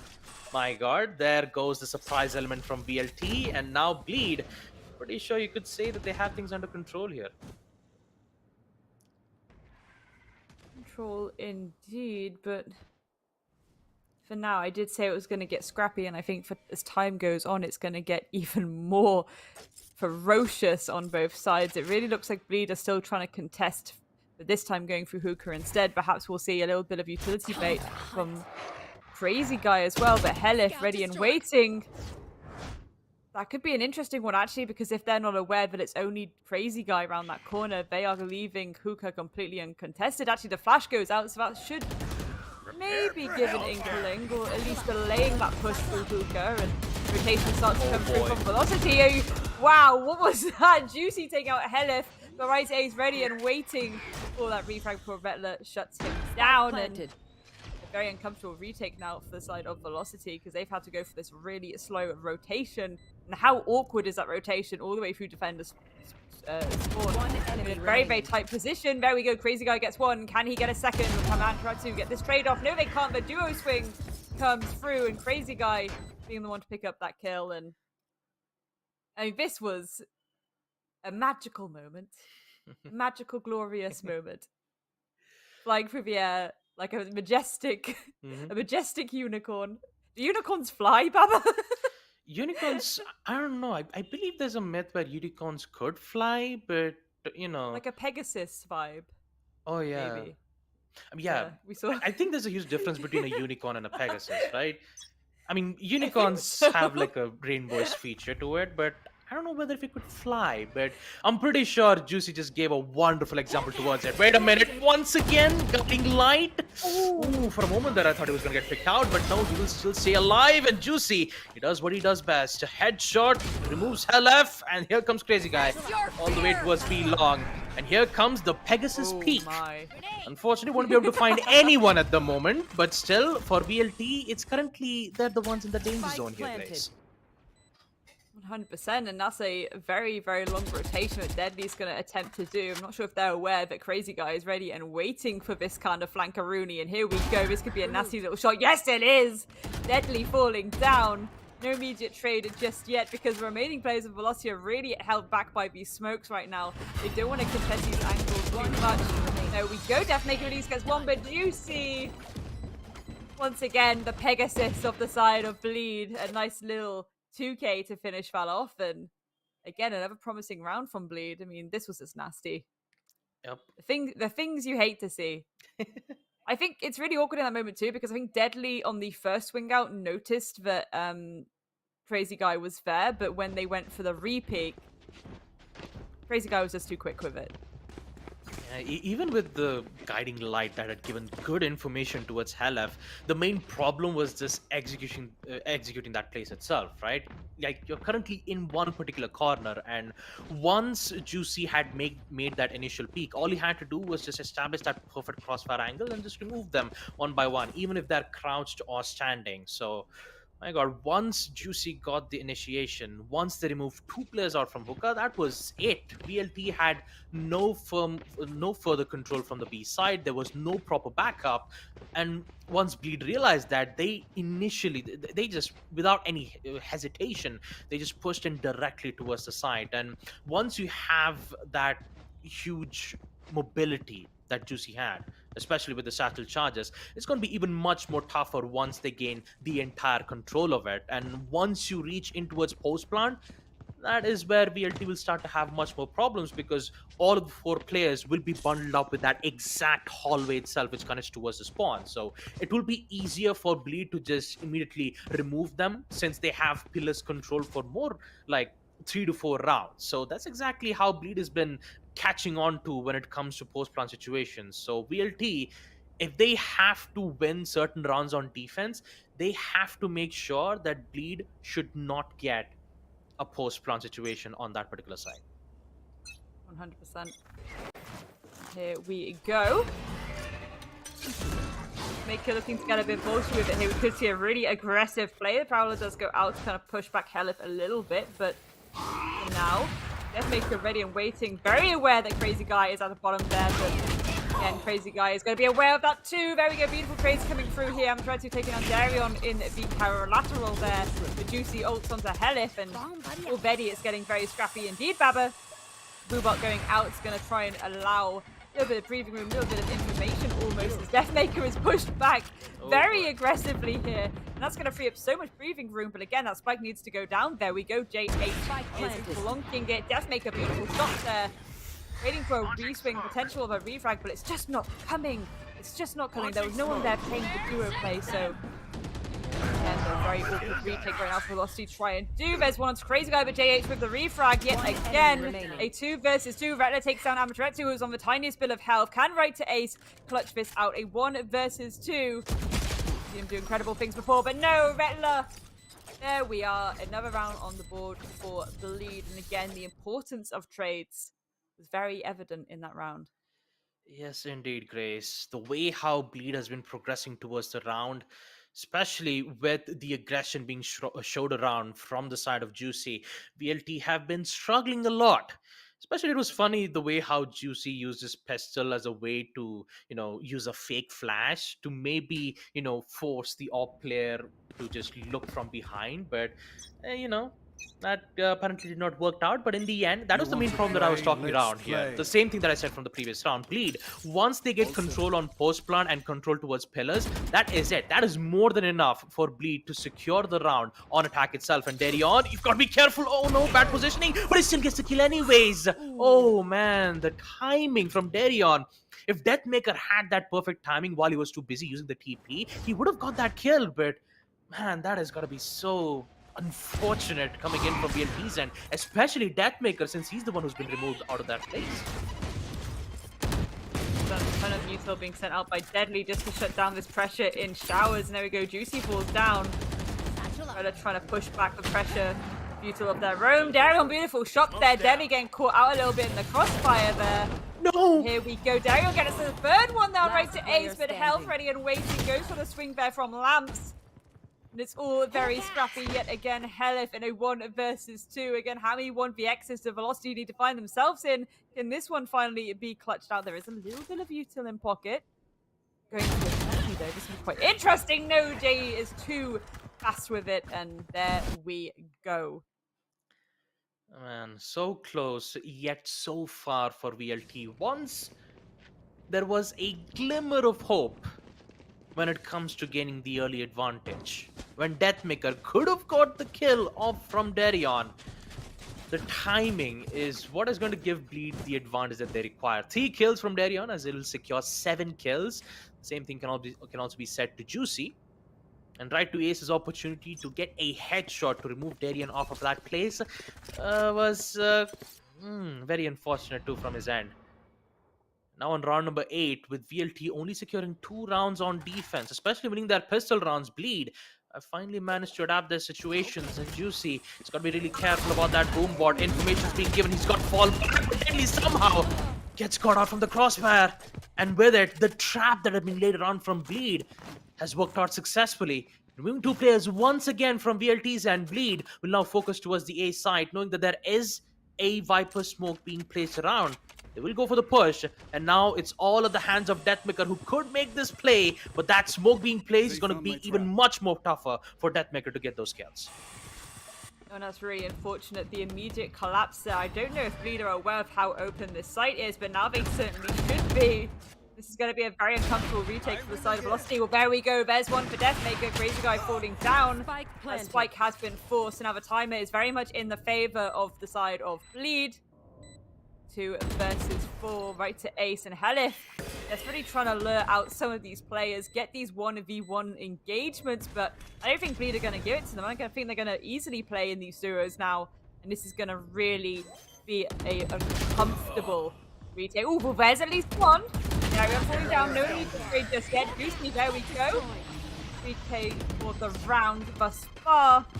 And Helif, rightly so, has to hightail it out of there because, yeah, at this point, granted Juicy and Retler are on a tiny bit of health, but that's ironic, Helif. But Helif isn't going to know about that because in his eyes, he's at a 1v3. Yeah. So there we go. They have to let them take that round. You have to keep on to that weaponry. And really love the fact that it looked promising for Velocity at one point, to be honest. Again, the fact that they were able to get a few picks in those 1v1s, they were able to bait out people into these engagements without any sudden trade. Trade eventually did come through, though, of course, by Juicy. And that's when things started to get a little bit more uncomfortable. Yeah, it was, I don't know. I mean, 3 of the players from the side of from the side of Bleed Esports, again, so apologies for the stumbles, where both of them were low on HP. They only had 1 or 2 HP remaining. Helif could have maybe made an attempt, but, you know, since he didn't have any information about players being tagged, maybe he had the good decision to just fall back and, you know, get that kill safely. But Deathmaker, though, might be able to get the kill. Tag's been given, and now Darion just, you know, hightails it away. He just doesn't want to engage in that op gunfight. Not a single bet. And having that information with Darion's whereabouts is going to force Deathmaker all the way back towards the ace side. Good lineup from the smoke. Not quite sure if exactly how it plans to be, but I believe that would help them block some certain lines of sight. I don't know, but the push will happen. Juicy's Pegasus Peak will be supreme. The biggest question is, will he be able to find its prey? And especially with the use of the Viper Spit, things will be even much more tougher for VLT to proceed. Look at the smokes. Look at the line of sights being delayed. VLT have no idea on how to deny this. My god, the counters. He just had to fall back safely, and JH, he's just taunting them. It's like, no matter how many utilities that you push towards the place, you won't be able to get a single kill, not at all. But Deathmaker, he will get one this time. So does Deadly. This is the opening that they require. All Bleed needs to do is just hold their ground with Rattler being the one, but he'll get shredded back. Smokes will be denied. And once more, it will be Deadly who will get those important kills. Beautifully done from VLT as they will secure this post plant. But will Crazy Dave will be able to do something about this? He will get one, but it will be Team Velocity Gaming who will secure this defensive round in round number 9. Very heavily required there, Grace. This was heavily required for VLT if they have to secure this. I mean, it's the fact that all odds were against them, and they played that so well. They threw every single piece of utility they had into that pit. They may as well have thrown the kitchen sink at that point. Really good stuff. Again, just able to send so much util, do enough damage that as soon as they could actually just chance it, enter that pit, get those kills under their table, it was starting to look really nice to them as soon as they had that info on Retler too. We saw the massive swings come through, so good stuff. The aggression here from Deadly. Ooh, actually he's going to get shut down there by Juicy, but right to Ace, then traded back out. Darion and Retler with one of their own. Juicy with another down to Amaterasu. And before we know it, it's a 3 versus 1 already with so much time to go. They could probably go for this very comfortable execute now if they wanted to, and here we go, just happily collapsing there. Poor Deathmaker's just gonna have to hide somewhere, I reckon. He would Will hide. they actually try and contest it? This is a thing, isn't it? It's like, do I bait these 1v1s or do I hide? And it looks like he is trying to go a little bit of a lurker. Rooney, there's at least one, but that call-out's going to come through. So there we go. Darion there with a very quick trade-off. Good stuff. I genuinely, like, I know obviously we've just had this round, but the round before Velocity did that amazing post plan. I still can't get over it. Yeah, I'm kind of just sat here in awe. Yeah. That post plant was really amazing, especially from VLT's end. Knowing that they had wasted so many utilities. They even wasted the showstopper from the Raze, in which it did not connect a single one, from Deadly, even the Viper's pitch.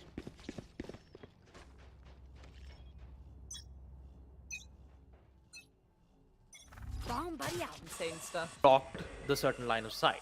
Okay, turns out I did find a disconnect, but I was about to say something about the way how VLT proceeded with that post plant, mainly because they had to land gunfights. But let's focus on round number 11, as we see the players from the side of VLT just get immediately eliminated all the way towards the hooker's side. They tried to provide a lot of pressure, and now since they've succeeded in doing so, how can they do it in post plant? This could be massive too. If they think the bleed it and bleed things, they've got all the way to the back into those tunnels. This could be massive because Darion is really up close and personal against that wall, just waiting for the pixel angle to be contested. This goes one. Here we go. The crossfires should make it work out, and there we go. A very, very nice setup there. But again, they had the player advantage ultimately, and when you have more players, there's more angles that can be held. There's more little tight pixels. There's more opportunities for the trade-off. So there's an admirable attempt there by the side of Velocity, but too close. Too close. Yeah. And now, since this is we're about to end the first half itself on round number 12. 14 kills to Juicy with Deathmaker. He's doing all his level best when it comes to anchoring the site or maybe being on the lurk, hoping that he'll be able to find a kill or two. But every single time they try to do that, they ended up getting eliminated. But this time he'll succeed one. And that too, removing Darion might be able to help Velocity recover this round in round number 12 itself. But you still got to be worried about Crazy Guy. Still has the op in hand. This is a double op setup coming in from Bleeds' end. Oh, there you go.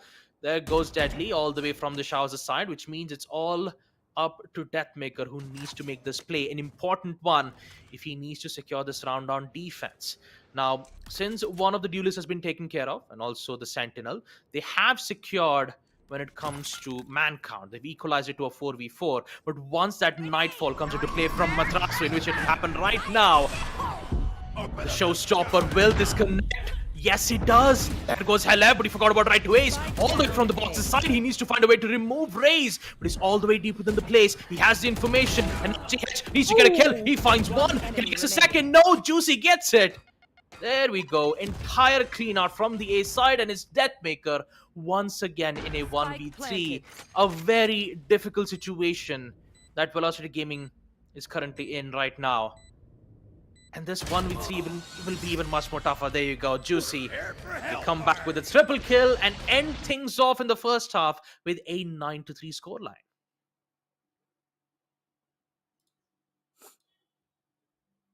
That's a significant scoreline, and again, it really puts the pressure on Velocity to win their own attack. And this is Velocity's map pick, so this is where they really need to start to show something special. I just think, again, it is the hell in the cell of maps. It is a small, scrappy, and fast and furious map, and you need to play into that playstyle. I think that Velocity were doing really, really good work to really use the utility that they had in pocket to enable some of the rounds that they did get on the table, but can they really pull 6 rounds in a row off and bring us back to even Stevens? That is a question on everybody's lips. Very curious to see, very, very, very curious to see how Bleed are gonna play this defense themselves, because again, it is a hyper-aggressive team, and I'm wondering if they're gonna go for these massive overextensions from the get-go. I would assume yes. But in the meantime, let's look at this gorgeous head-to-head. Both these players having a real nice ACS. I mean, look at those KDAs as well, Baba. Yeah. 13 kills from Deathmaker, and then you have Darion, who is on point when it comes to getting the initial pecs and having a KDA of 1.6.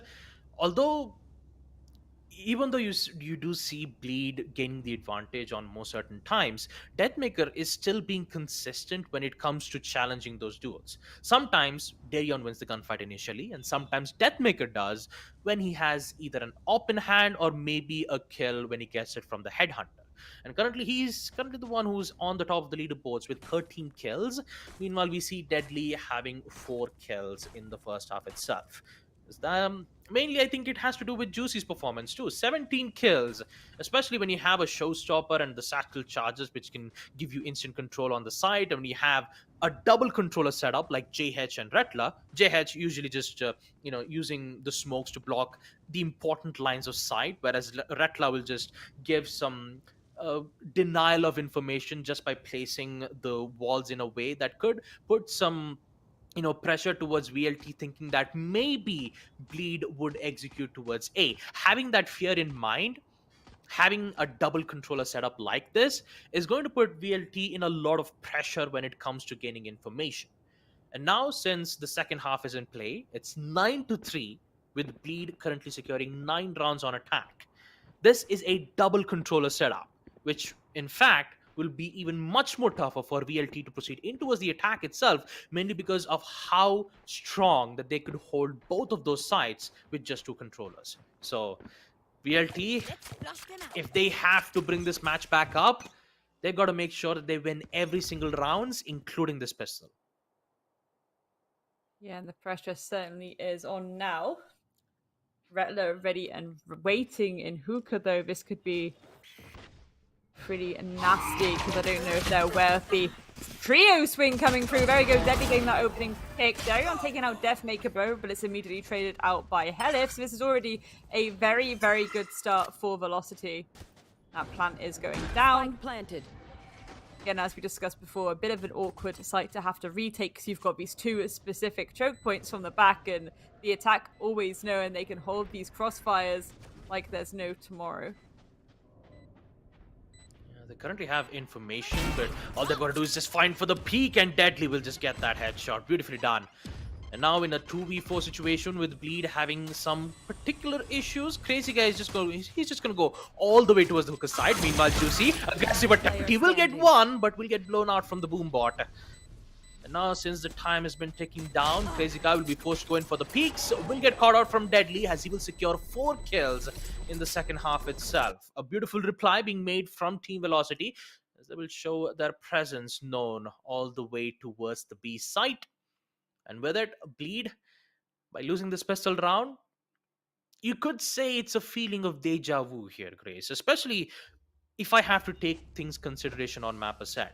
They were in the same situation before. On round number 13, you saw Velocity win the pistol round, and then suddenly we see Bleed bring things back up by winning their thrifty round and ensure victory and be consistent when it comes to winning most of their rounds. So if Bleed wins this, if Bleed wins round number 14, then there's high likely a chances that VLT could have more problems in round number 15 itself. So no matter what they do, they've got to make sure that they win round number 14 itself. And here you go, Deadly, using the power of satchel charges, he'll be able to proceed with getting 2 kills. That's the opening that he requires. Shower's been cleared, and now with post plant, Bleed, can they get this clutch back?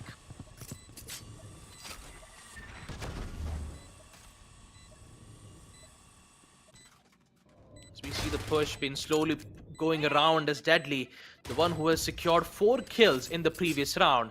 He has secured 2 kills in round number 14, with the lines of sight being blocked around from the Brimstone's Sky Smoke. And now, with some pressures being relayed around Bleed, I believe they're thinking of playing it safe for now. They're not going to go in for kills, but maybe Darion, that headhunter getting that headshot, will be able to give some creds back into his end. A second, will that happen? No, will be denied from Matrasu, especially with the Spectres, and with it, Bleed will have lost this control. With VLT securing their round on attack, 5-9 will be the score line, with 2 of the players being caught out from the blast, and VLT, you could say a comeback might come in their favor. And I've got to say, Team Velocity Gaming Of course, they had a lot of problems on map Ascent. They're having a similar problem on map Bind as well. 9-3 was the first half end, and Deadly, who was just in the bottom of the leaderboard, having a total of, let's just say, 4, 5, 6, 7. He had 7 kills in round number 14 and 15. He's now on top, second place, whereas Deathmaker still having more kills from his end too. So I could say that Deadly might be feeling it, especially when he gets a kill like that. Beautiful. Concussions could have been helped him to gain much more info, but in the end, that Trailblazer will give more information towards the side itself, towards B. And now with Bleed going very aggressive towards mid, right to Ace, he's just patiently waiting. He knows that Bleed could make a situation like this if they can make an attempt for a lurk, but this time they're going to play it safe. They're going to play it cool. And Bleed, knowing that they've lost one player out of the equation, and that was Darion, they've got to make sure that they would not lose one more player in this early round itself. Prowler will give away a good amount of information. Deathmaker will lose his line of sight for a brief amount of seconds, but he will be brought back. And now you can get to see Bleed is playing accordingly to time. Beautiful shot. Deathmaker couldn't get the second, as he will get caught out from Juicy. Actually, he'll get caught out from Crazy Guy instead. The trade games are working out to perfection, but it is Bleed who's currently facing a lot of issues from their end. And with right to Ace Deadly pushing all the way towards that hooker place, Retla finding the opportunity, will get some information, will be forced to fall back. Stim Beacon will give much more hold on towards the hooker's end. They're going to play it safe. But the side that they're going on towards is not on B, because it's all the way towards the A side. A good way for Velocity Gaming to be wasting a lot of utilities towards the side of Bleed. And now they can patiently go in for the plant. Crazy Guy all the way towards A lamps. All he's got to do is just remove Deadly, which is not going to happen. Beautiful shot from Deadly as he finally rises back up on towards the attack place. Post plant is present. Bleed have already lost a lot of players on the side of defense. And now with Velocity Gaming gaining control of the situation, Bleed, what would be your decision? I believe they'll be making a decision to fall back. It's mainly because Velocity, they've got control on round number 15 too. What an amazing performance being displayed around from Deadly and Deathmaker, as we finally get to see the Rays make impactful plays, as they will secure round number 15 6-9. And for Bleed, I believe the second half will have some problems, maybe slightly. Because especially, you know, I know it's a 9-3 scoreline at the end of the first half, and VLT had just won their pistol rounds itself. You could say a comeback can be a possibility, especially when you see plays being made from Deadly. And now, with round number 16 being in play, Deadly and Deathmaker, who's been delivering some fatal shots towards Bleed. Juicy has still secured 18 kills. On the bright side, Bleed is currently playing it patiently. But since Velocity is playing towards mind games, the way how they force Bleed to expend all their utilities towards the A side, sorry, not in towards the B side, once they realized the utility game was just so good from VLT, that mind games really did give them the win towards round number 15 itself. But now here comes round number 16, and VLT, they're not going to make any feature stop itself, especially from the Showstopper. All they've got to do is just find a kill, and right away will do exactly just that. Showstopper won't be able to find a kill just yet, and JH needs to be careful with the peek, and HellF, he's just going to wait it patiently. Forcing the player out from the Show's side will put VLT in a much more greater advantage, as they will be on post plant. Deathmaker will be forced to fall back, especially with the help of his TP, while Amaterasu does the best shots. Beautiful shot from the Stinger, all the way from the peak towards A lamps. Not gonna happen. Crazy Guy, only the final player left. And now he needs to force fall. Can he succeed? No, it does not. Deadly gets away with a kill, and also Team Velocity securing round number 15, actually round number 16, on a 7-9 scoreline. I've got to say, the aggressiveness that we're seeing from Velocity Gaming might be a chance of a comeback, which could be displayed in this round here, folks.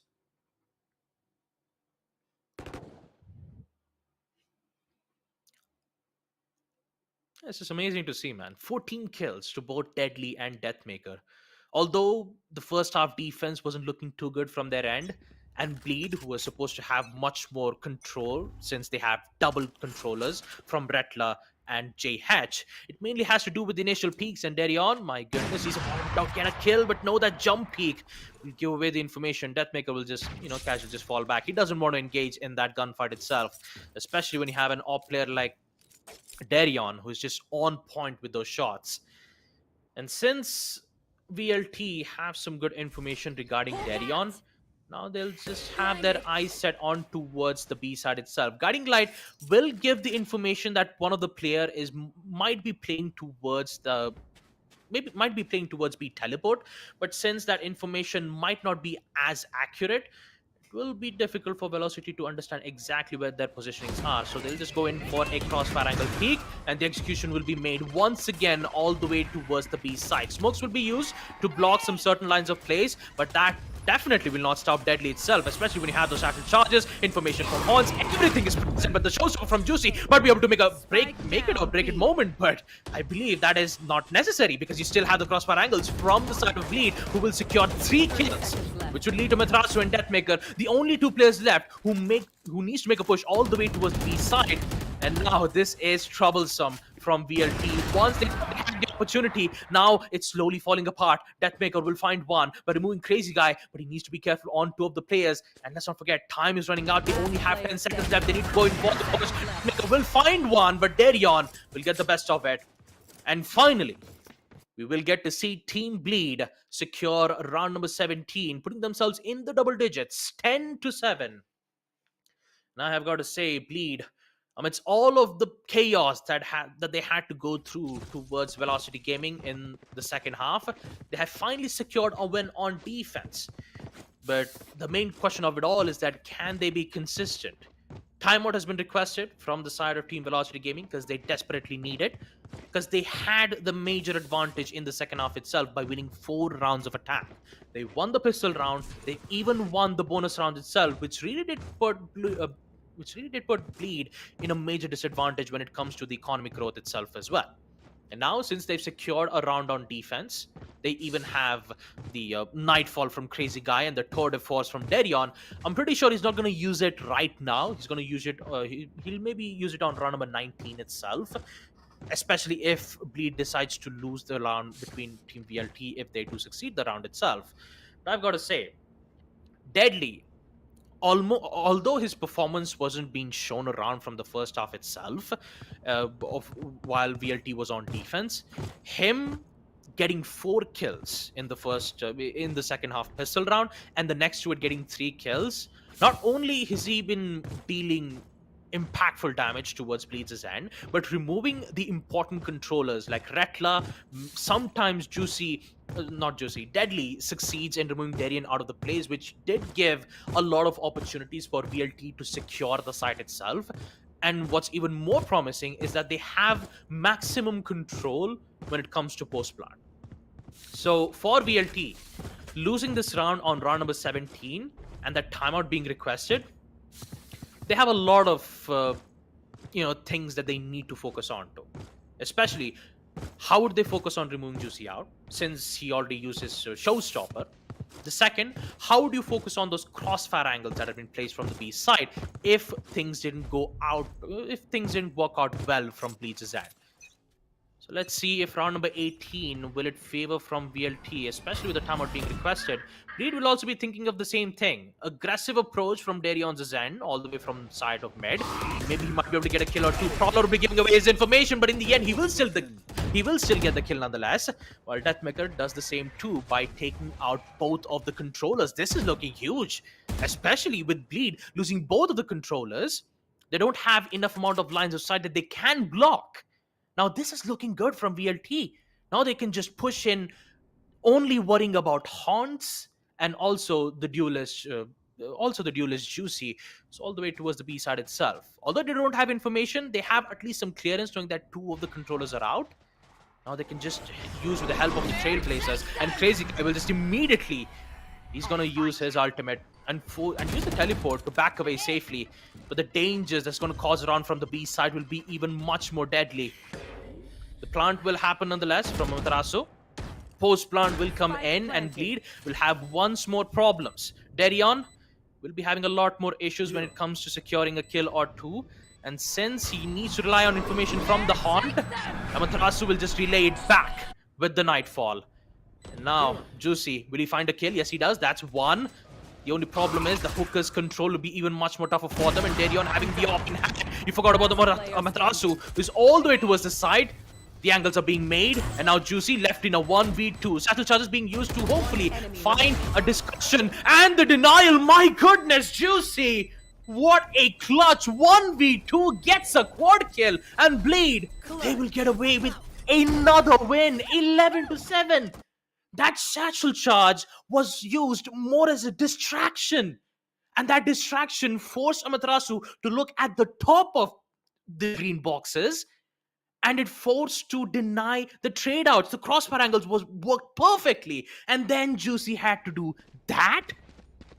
My goodness, 11-7. VLT almost had this round under control. They even had control on man count, but it always came down to Juicy. 1v2 clutch and a satchel to give them the distraction. Round number 19. Bleed are now in huge lead. Darion, good aggressive attempt, and so does Deadly, who will miss the opportunity once again. But I've got to say, man, Juicy, he is still feeling it, and Darion needs to fall back safely, and he will get caught out directly at the hands of Deadly. Push will happen nonetheless all the way from the A side. They have majority of the control, and so does the confirmation on the kills at the hands of Deathmaker. Juicy, he needs to fall back, but in the end, he will get caught out from Amaterasu. Crazy guy, he will get 2 kills. Now, in a 2v3, where Bleed still has problems when it comes to man count, they will still figure out a way to succeed this round on defense. But how would they do that? Especially when they don't have controls towards the beat side itself. Post plant it is once again, and Deathmaker needs to figure out a way in which he will get one, and so does Amaterasu, who will get 2 kills as well. BLT, successful recovery on towards attack, 8-11. But on round number 20, Bleed, they only require 2 rounds of defense. These 2 rounds on defense will be very difficult, especially the way how VLT have been proceeding with their pressured attacks. You even saw Deadly already use his satchel charges to show his presence towards showers. Even with the smoke being placed from J-Hatch, even with the walls that have been placed around from Retla, they still want to use that pressure. That pressure has at least helped out a bit from the side of Velocity Gaming. And for Bleed, the main problem has to be how would they control this pressure, especially now that they're in the eco round itself. So they need to rely on utilities itself. Scout destroyed. Snakebite will be used. Molotov will be present. Juicy, he needs to be careful, but somehow he gets away with the Ultra. He has the showstopper, and that could be the important moment for B to get this win. But this pistol round is going to force Velocity Gaming on a much more major advantage when it comes to man count itself. I mean, even including the weaponry as well. They'll secure the post plant, 8-11, and now with Bleed having disadvantages when it comes to the man count itself, it will be very difficult. But Darion wants to make an attempt of this, especially when he has the Tour de Force in hand. 5 bullets. All he requires is 5 shots to the body or towards the head to secure the kill on round number 20. But this is a difficult job. Helef will just instantly deny him all the way towards A lamps. And now, Retla will be forced to fall back, and he let Team Velocity Gaming get the win itself. 9-11 will be the scoreline. Velocity Gaming, what once we thought was a lost cause towards Bleed, now seeing Velocity Gaming getting themselves back up on their feet by securing 9-11. Bleed, they've got to figure out another way. My god. Round number 20, Velocity Gaming, 9 wins on... Actually, not 9 wins. 2 wins on defense, and a total of 6 wins on attack. That pressure is actually getting towards Bleed's end. You could say that Bleed is this close of getting a round win. You could say they could have done it, but once VLT starts to pressure around, when you place those perfect utilities and letting Deadly and Deathmaker do their work, it's going to be even much more pressuring. Juicy instantly using the showstopper, which could force the players all the way from the backside, playing it safe. And with the duration coming to an end, Juicy, unfortunately, he won't be able to get a kill from the showstopper itself. Now, VLT, they're just playing it safe. They're just playing to gain info. The amount of utilities that's been thrown around all the way towards B long or from B hookah might be able to determine the best kind of situations that they could, push in towards the side. Heading towards B would be a good idea, or would it be a better idea to head in towards A? And with the prowlers being shown, and also the Vipers, also the smoke that have been placed towards the B side, Team Velocity will make a decision to go in towards A, except Deadly. He's been dealt a lot of damage. Some with the paint bombs itself, but at least he'll be playing more as a lurker, hoping that once the information has been relayed all the way from the A side, that distraction would be more than enough for Deadly to get those kills. And now if we focus all the way towards the A side, never mind then. Never mind. They're gonna go all the way towards B once again to provide that distraction. And my god, Deadly is just doing such great work. So does LF to give protection, making sure that none of the players from the start of Bleed would make an attempt to go for the push, and right to Ace. Headshot to deliver the final blow towards Crazy Guy. Once again, it's all at the hands of Darion, who control, and Team Velocity, they're just bringing it back. Round number 21, 10-11. The mind games when it comes to pushing towards the side itself. I kept wondering, why is Deadly towards the B side? Why is he still holding on from that exact particular moment? And once I realized that they played every single smoke towards A, I thought they were going in towards the A side, maybe use Deadly as more of a lurk, but no. They used the teleport, they pressured towards B, and once they played the mind games Bleed, they just got caught out when it comes to positioning. Deadly had the perfect timing. He removed one or two players out, and now Bleed, they'll be facing the pain. Launching smoke. Of course they are.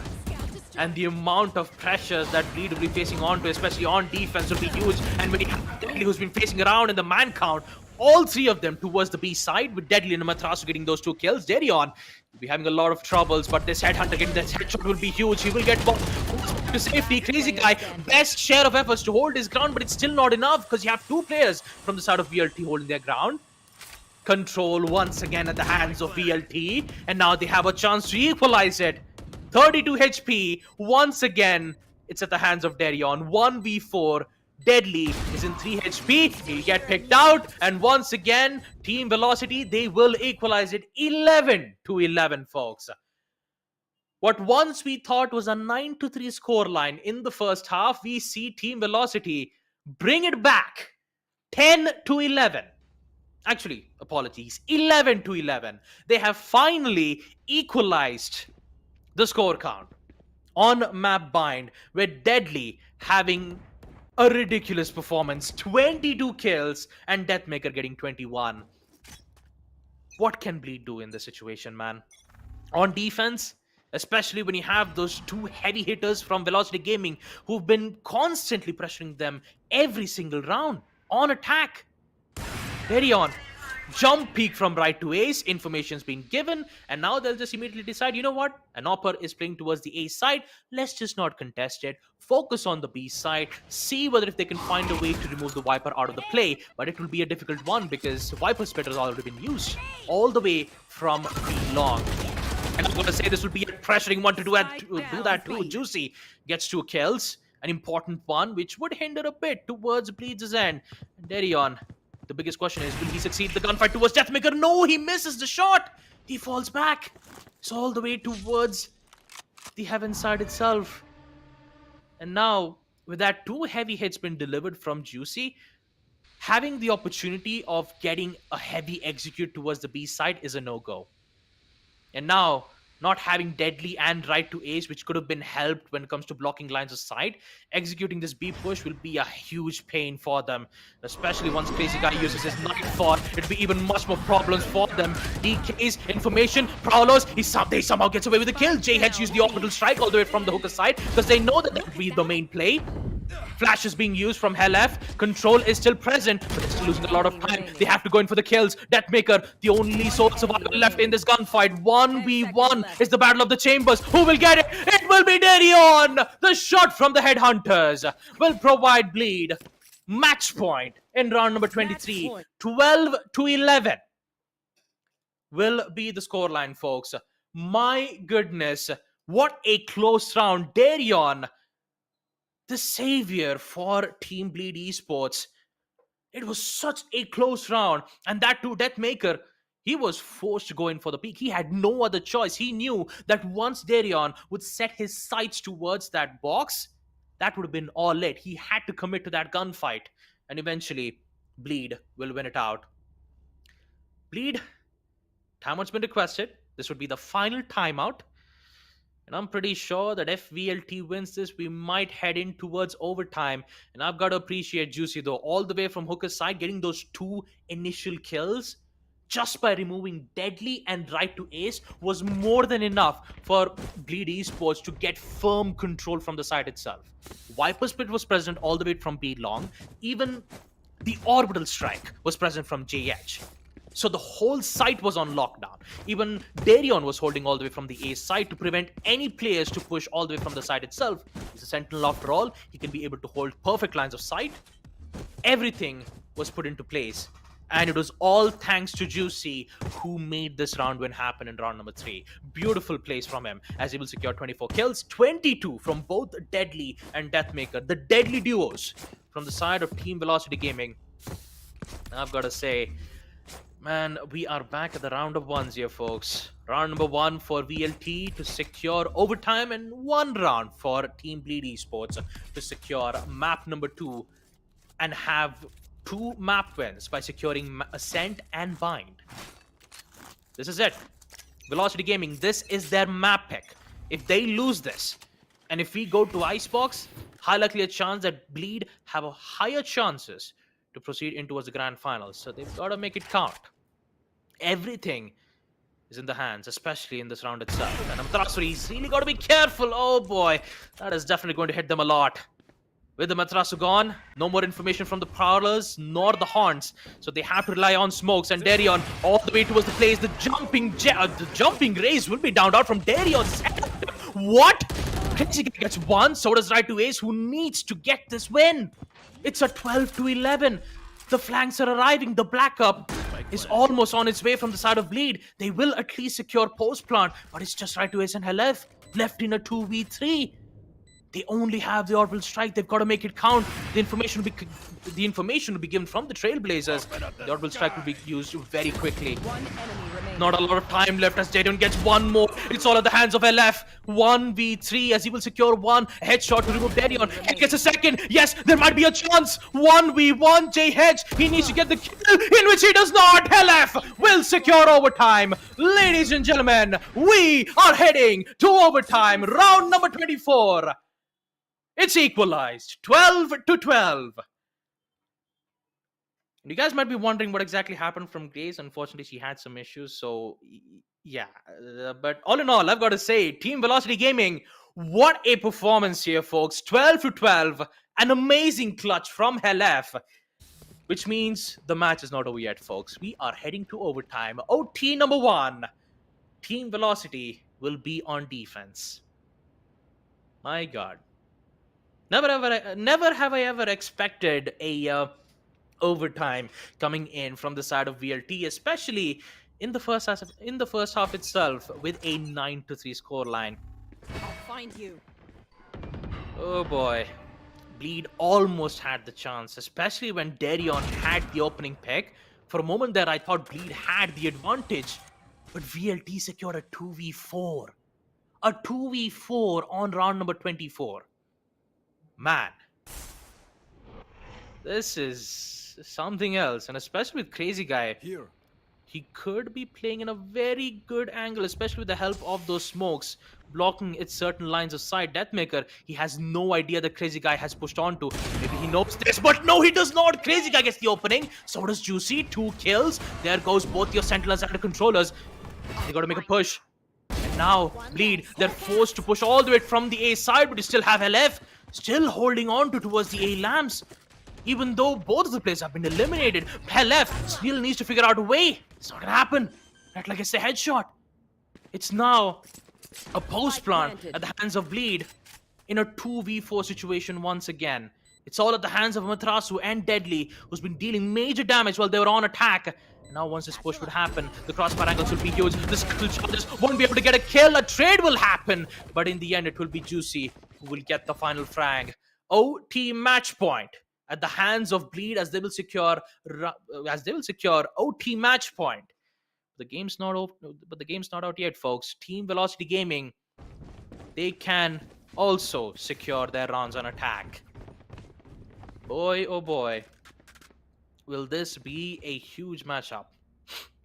I'm pretty sure that once either Bleed or Velocity Gaming win at least one round on defense, that could be it. You know, if they win defense, that is more than enough for Bleed to secure this round on OT, and VLT knows this because they have the advantage in their hands. You could see their presence shown all the way from B Hookah. Interesting lineup though. Both of the controllers, JH and Rattler, playing towards the Hookah's end clearly shows that they know that Velocity Gaming would make their approach all the way towards B. And with the denials from the smoke and Rattler, they've got to be really careful from this. Rattler is just playing this very patiently. Snakebite will be used, and Deathmaker gets caught out from the Prowler, so he'll be forced to fall back all the way. Information will be heavily given towards Bleed's end, but not a lot. B long, all 4 players from VLT are prepped and ready with this push all the way from B side. And once they arrive, man, I have no idea whether VLT could get this or not, because if they do, then we might be able to head out from all the way towards OT second. Oh boy, the denials from Molotov, the snake bite, so much damage being dealt around just from a single use of those utilities. And right to Ace will at least secure a post plant. Juicy, he needs to make a play for Bleed, and if he gets this will be huge. The first will be given, but the second will be cheated out from Deadly. Huge trades being made from both the sides, and Darion having the op in hand, he'll be able to find one, the second from Deathmaker, but Darion gets one more. This is promising from Bleed as he'll secure 4, a ninja defuse. Crazy guy is gonna get it. VLT, they have no idea. Oh my goodness, Bleed gets away with a ninja defuse. Oh my goodness. You know what? I'm just going to give it away directly towards the analyst to say what exactly happened in the second map. Well, that was kind of anticlimactic after what we just saw coming in from Helaf in round 24 of regulation. What a game, honestly. Overtime, unexpected. Really thought that this is going to be ending in the second half of regulation itself. But ladies and gentlemen, I think that one last mistake, the one and only mistake that Velocity did after taking control of the entire site, even when they knew that they had people in that, you know, hookah position, that plant, I don't know, why was it planted a little further away towards inner sight than on the edge of the box or near the, you know, I don't know what the decision behind that was, but that completely gave it away. Darion swung out wide, took that shot, and everybody went towards elbow. It just, you know. Yeah, the post-plant positions of Velocity, I can understand they didn't really want to exit the bomb site, since again there were so many smokes. Velocity didn't want to you know, cause any troubles for their side. Stay in the bomb site, you know, rely on your guns, no lineups, nothing along the lines of that. But still, unfortunately, the final round didn't go their way. However, every single member had such an amazing performance. They really gave it their all 10 members, the person with the best performance and the most valuable player of this map is going to be Juicy from the side of Bleed Esports. Yet another race against Deadly. We saw some really nasty fights from both of these guys. Juicy got a better end of that deal.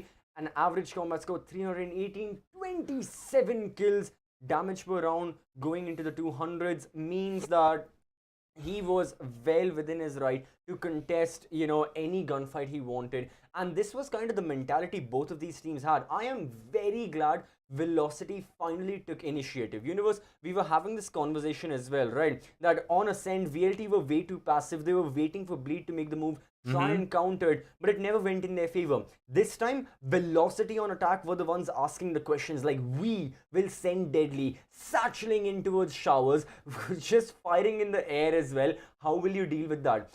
We will go for our orbital strike right next to the showers, further eliminate your players, further dispose them from the positions they're holding. How will you counter that? Velocity took the initiative and it showed in their own attacks. Sadly, once it went to overtime, things didn't go their way.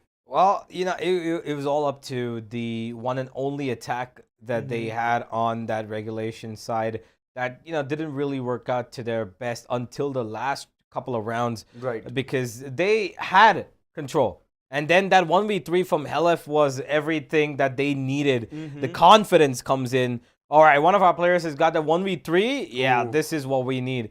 But going into overtime, these guys just clearly, dropped the ball in a way that I did not think was going to happen because they seemed like they had, a way to maneuver against this side of Bleed. But if you look at the overall scoreboard, it's Juicy and Darion doing the heavy lifting for the team. Whereas on the other side of things, it is evenly divided between the first four for Deathmaker, Deadly, Amaterasu, and Helef. All of them did pretty well. Right Trace, not as great of a game. He did have utility impact. He did have ultimate impact. And his smokes were pretty great as well to keep the enemies at bay.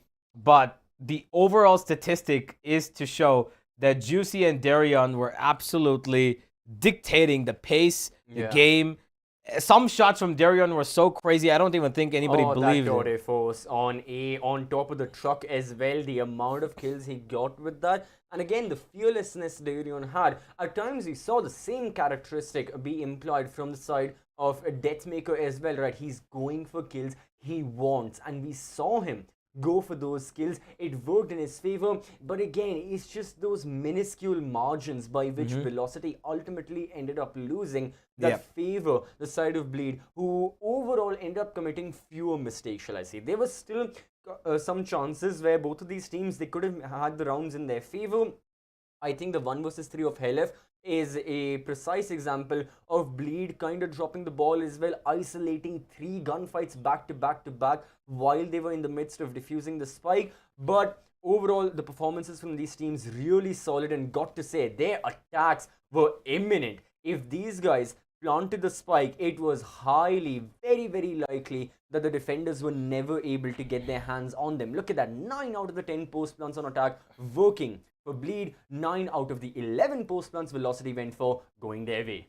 Yeah, but overall, even you can see that the first kill, again, this is something that Bleed have done in the past, and this is Fancy United as well, right? Both of them have this sort of similar strategy, or, it's almost as if it comes in the flow of the gameplay, that they allow or let, even if their first, kill is not coming their way, and the opponent gets it, they always trade back, always.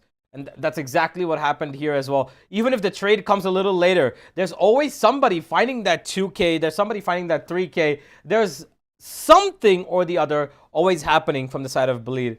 And what you can see is that the way these people play, there was a 16-10, right? 16 first kills for Velocity, which clearly states to show that they had man advantage in a huge number of situations, 6 times to be precise, which could have made the difference, right? But no, even in those rounds, they had a shortage of not just men, but it led to the next round being shortage of money as well. In the second half, clearly Velocity kept a stable graph, but all that Bleed needed was 3 rounds, right? So exactly.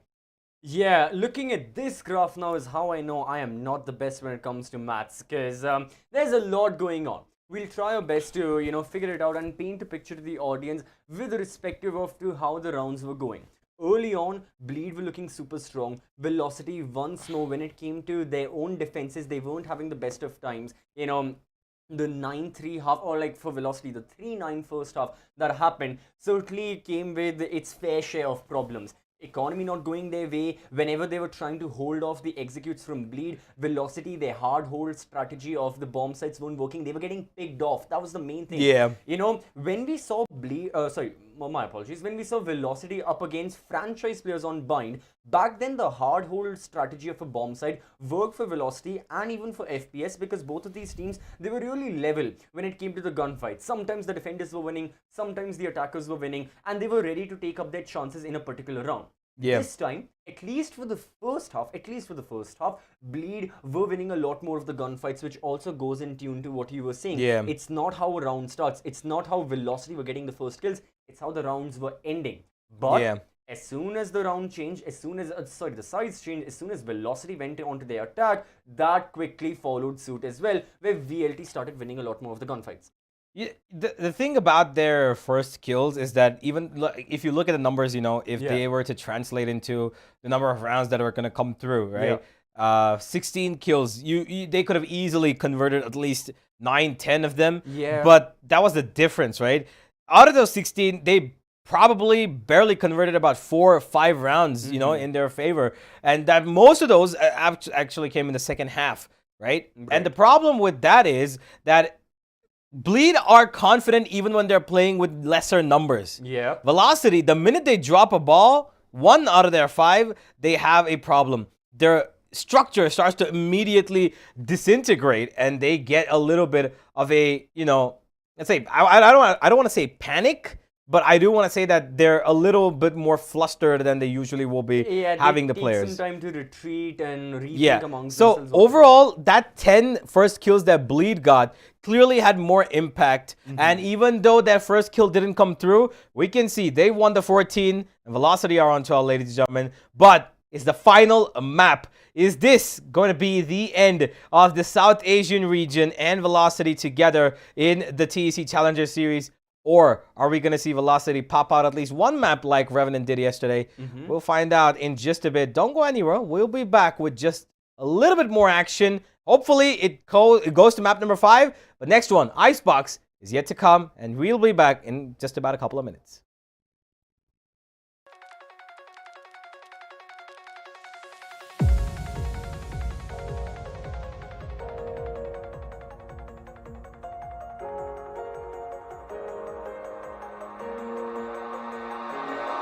I feel like I fought all my life for this. This one part, this 1/3 I've always missed. No, just don't let it go. I started the fight, but now I'm losing. So will I fall again? I'm scared of heights, yet it was me who ran away.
Oh, I can't forget myself. The peace that I'm missing, it kills me inside. I need help, oh please give me back.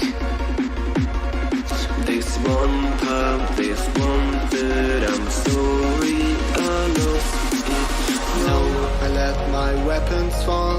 I'm drowning in the fears, and now I know that I will fall again and let it go, but I can't stop to run away.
Welcome back, ladies and gentlemen. And we are here in map number 3.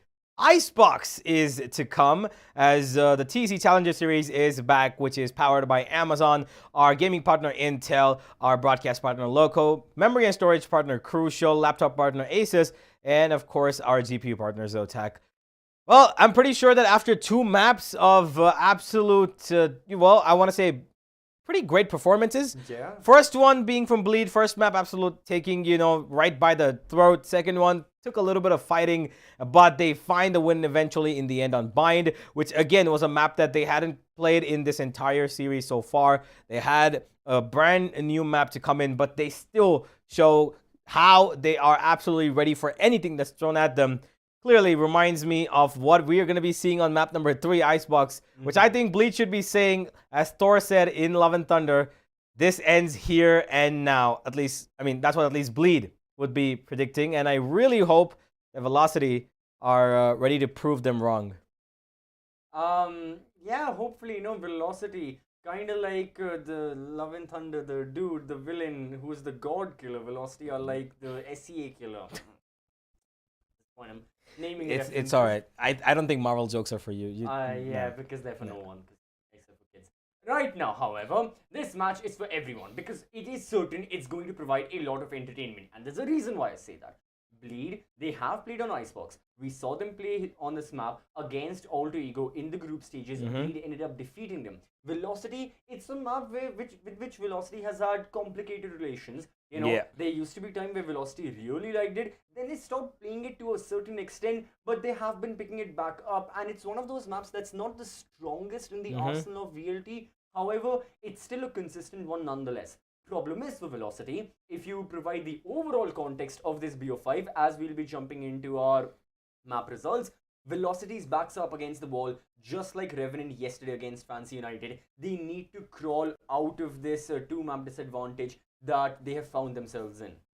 Yeah, and I really believe that with the way Velocity have got this entire map pool against them, their actual 2 maps that they're really good at is at the end, which is Breeze and Pearl, right? And they have this tendency to pull out matches towards the end, but if the 3rd map would have been Breeze, I think it could have been all right. I don't know why Velocity went for the pick of Bind on the 2nd one when Breeze was available. They could have gone for the Breeze pick in the 2nd match itself and have their strongest foot first, right? Maybe they were kind of thinking what, the side of Bleed were thinking against Fancy United in the best of one that they had, where Bleed ended up picking the map of Breeze and Fancy United not having the most performances prior to it. Velocity must have seen that. They must have been like, okay, we just played on Bind 2 days ago against Revenant. We defeated them 13-2 with the same composition. Might as well pick it against Bleed. It's going to be on our home turf as well. It's going to be our choice. We can defeat them. But just like what happened to Bleed against Fancy United, Velocity also was surprised when they realized Bleed can perform here. And it was, again, a tremendous fight put up on both fronts from both of the rosters. But sadly, one had to let go. And unfortunately, it was VLT that ended up falling from the mountain. And the other dude was holding on top. I don't know who the 2 people were. Was it Black Widow? I don't know. Yeah, well, while you send me to an emotional trauma, zone, I'm going to just let that slide and have a look at a zone where Bleed Esports have killed a lot of people on Icebox. As we can see, they've got a pretty standardized map, spread out, except for, of course, the A side being a lot more incentivized for them. They clearly have, pretty much a lot of their attack going on towards that A side, and even defense, because the A side, of course, is a little bit more dynamic to approach, because I feel that with the way they have multiple avenues to explore, right? One is towards normal way that you go on the side, one on top of 410, towards the left of 410. You can even have people flying straight in if you want people, if you got a jet. So there's multiple avenues, of course, and too many angles to look at as well. So that's the thing. That's what they exploit.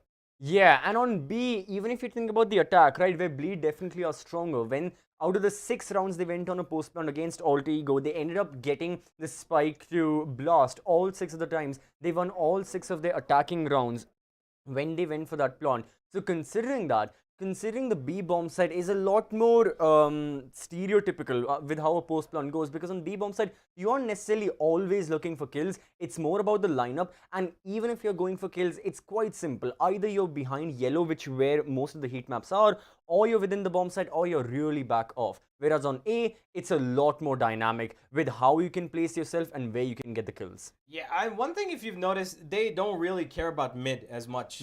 They had, I think, about 4 encounters towards mid.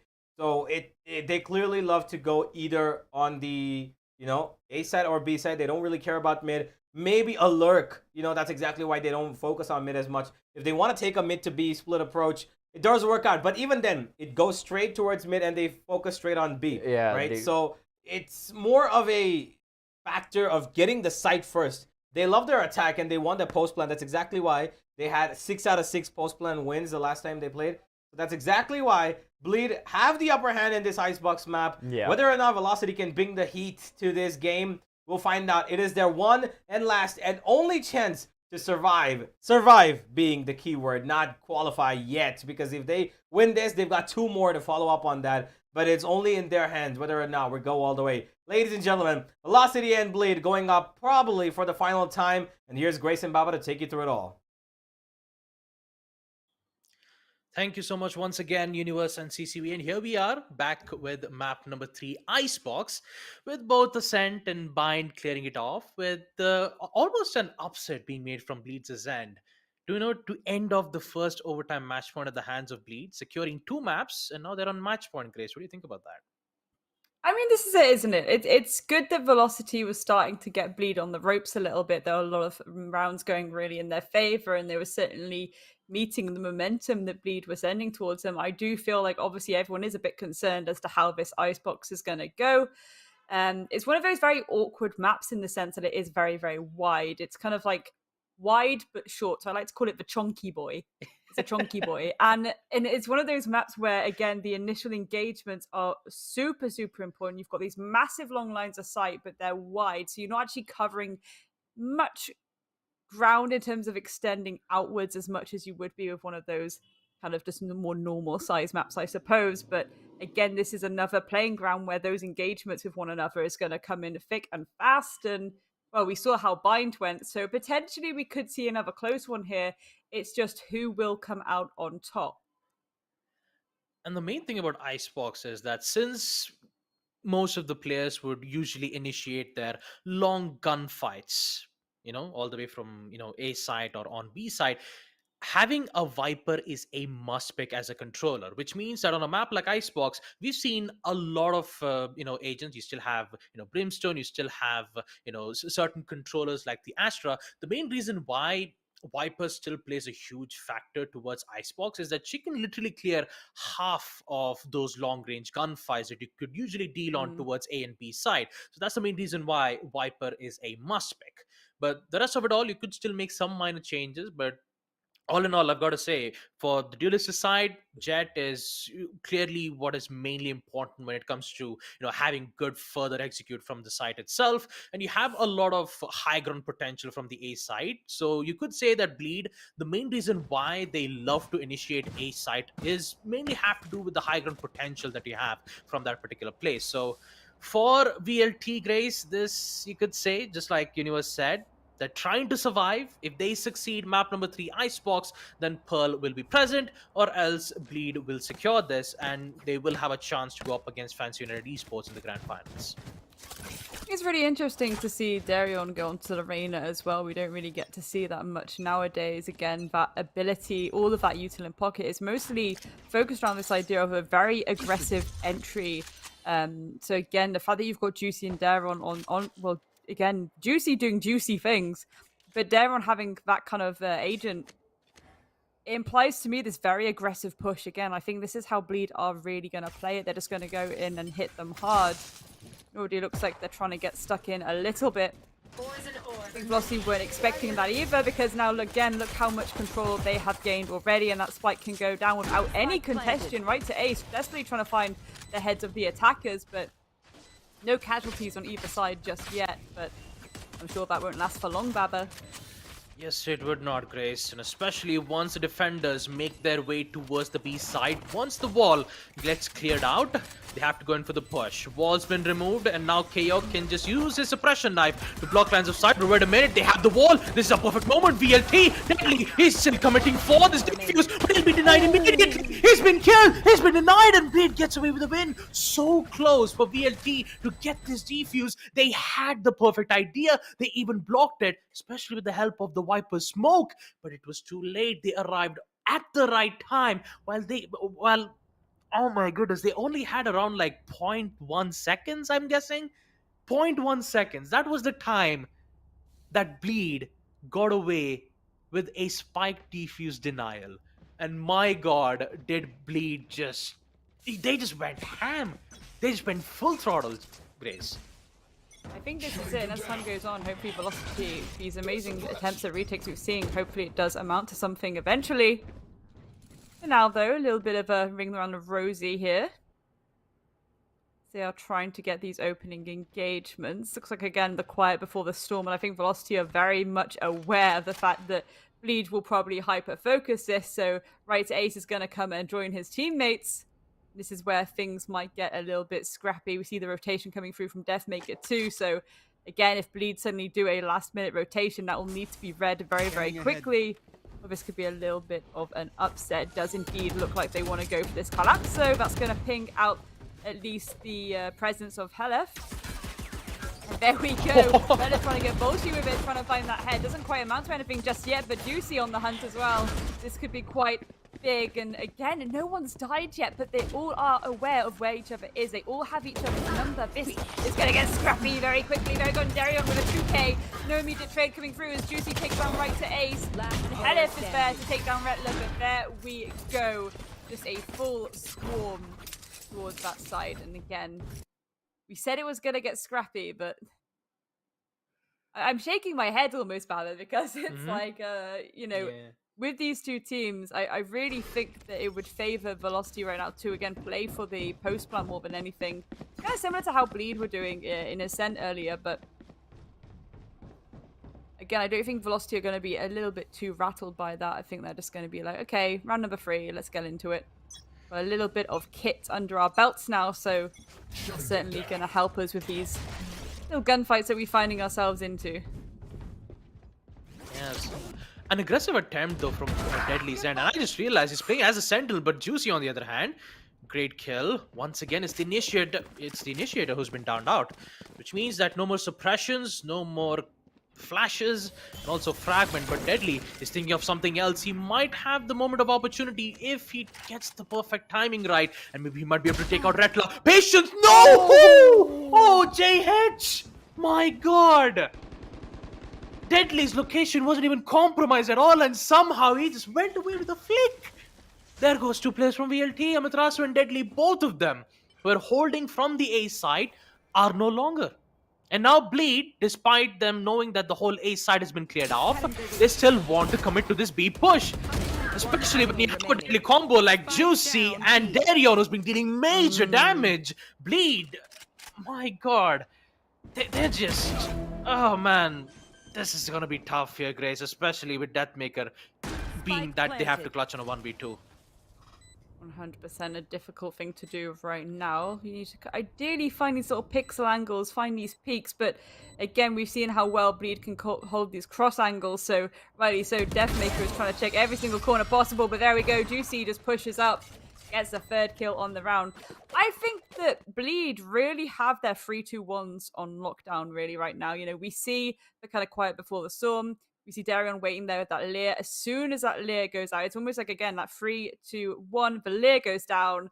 Juicy speeds up to the side whilst Darion pushes through the other side. And it's like this beautiful little split angle that they've created between the two of them. Really gorgeous plays together as a duo there. And again, I was wondering how that util would work out and what kind of pushes we'd see. And certainly we're seeing glorious things here. Yes, indeed. And I just realized in the agent composition from the side of Velocity Gaming, they have a double Sentinel. Double Sentinel as in Sage and Deathmaker playing as the Chamber. So They're trying to play this as defensive as possible, but once you have a double duelist like Bleed, especially when you have a Reina and Juicy who's been dealing some major damage, things will be even much more tougher. Juicy, once again, gaining high potential from the yellow boxes. Won't be able to find a kill, but it will get towards Crazy Guy. Beautiful headshot, though, from Deathmaker to get at least one of the kills, but he still forgot about Darion. Still dealing a lot of damage. Empress is still present, which means that winning gunfights up against a high fire rate Reina is a very difficult task for VLT to succeed this clutch. And what's more problematic is that they're just left with pistols. So they have to rely with utilities, and here comes Deadly using the power of the wall. Deadly could go in for the defusal. This could be huge. Deadly's been taking a lot of damage. 6 it, denies it once again from Redlaw. No, not for the second time. And one is just a 1-1 gunfight. Redlaw gets away with the clutch. 4-0. Bleed gets away. It's like Bleed is applying, ice towards burnt areas. That's exactly what's happening. Ice mainly because it's, the map is Icebox, and VLT, the Sage, just good attempt from Deadly, but I don't know. The Sentinel from Deadly's end is definitely not working too much from VLT's end, Grace. They had the right idea, there's an ice wall to cover behind me. I'm going to throw this ice wall down and just give me a bit of cover while my teammate goes for the swing. It's just that swing didn't come quick enough. Ultimately, that util and the Viper was able to go down, and then it was just a case of, again, they were baited into 1 versus 1. There was no true cover for the plant because of that tiny little gap. It's just an unfortunate one. The Aldrome going out, though. It's going to give Bleed a lot of intel to know that B along is completely clear, but it still looks like they're trying to contest their way towards this A site, unless it's just a little bit of a quiet before the storm. Again, Bleed are so hungry for it, because realistically you'd think, B long is nice and open, let's just kind of shimmy down here, but no, they want to take these gunfights. We see Crazy Guy getting all the way up close and personal, this really tight angle being held in mid right now. And that's going to really prevent any flankaroonies, any rotations coming through. And this could be huge as well, right? To Acer, I think they will be aware. They see the gun through the smoke. So there we go.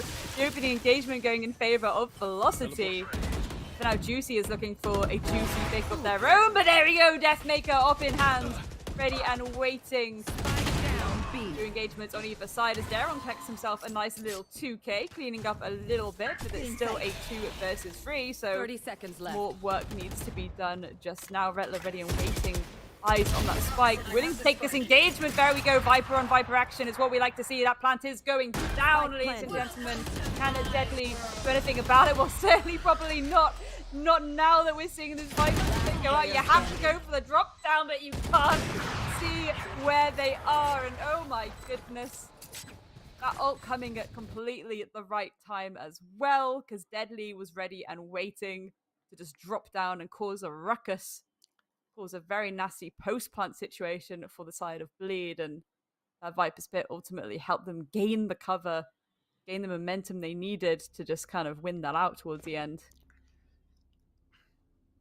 10 kills already, Grace, to Darion. 10 kills.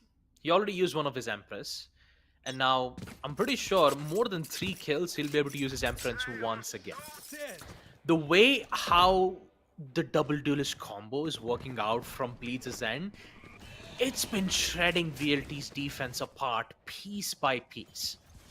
And this is more concerning, especially the way how Deathmaker initially gets one of his first kills, he doesn't get the second. Flash is being made, third and first from Deathmaker, won't be able to find any plays as of now, and the way how Juicy's been playing, he's just on point with the shots being left around with 3 angles that Deathmaker needs to take care of. The revival will be made, back at a 5v3, VLT once again in trouble.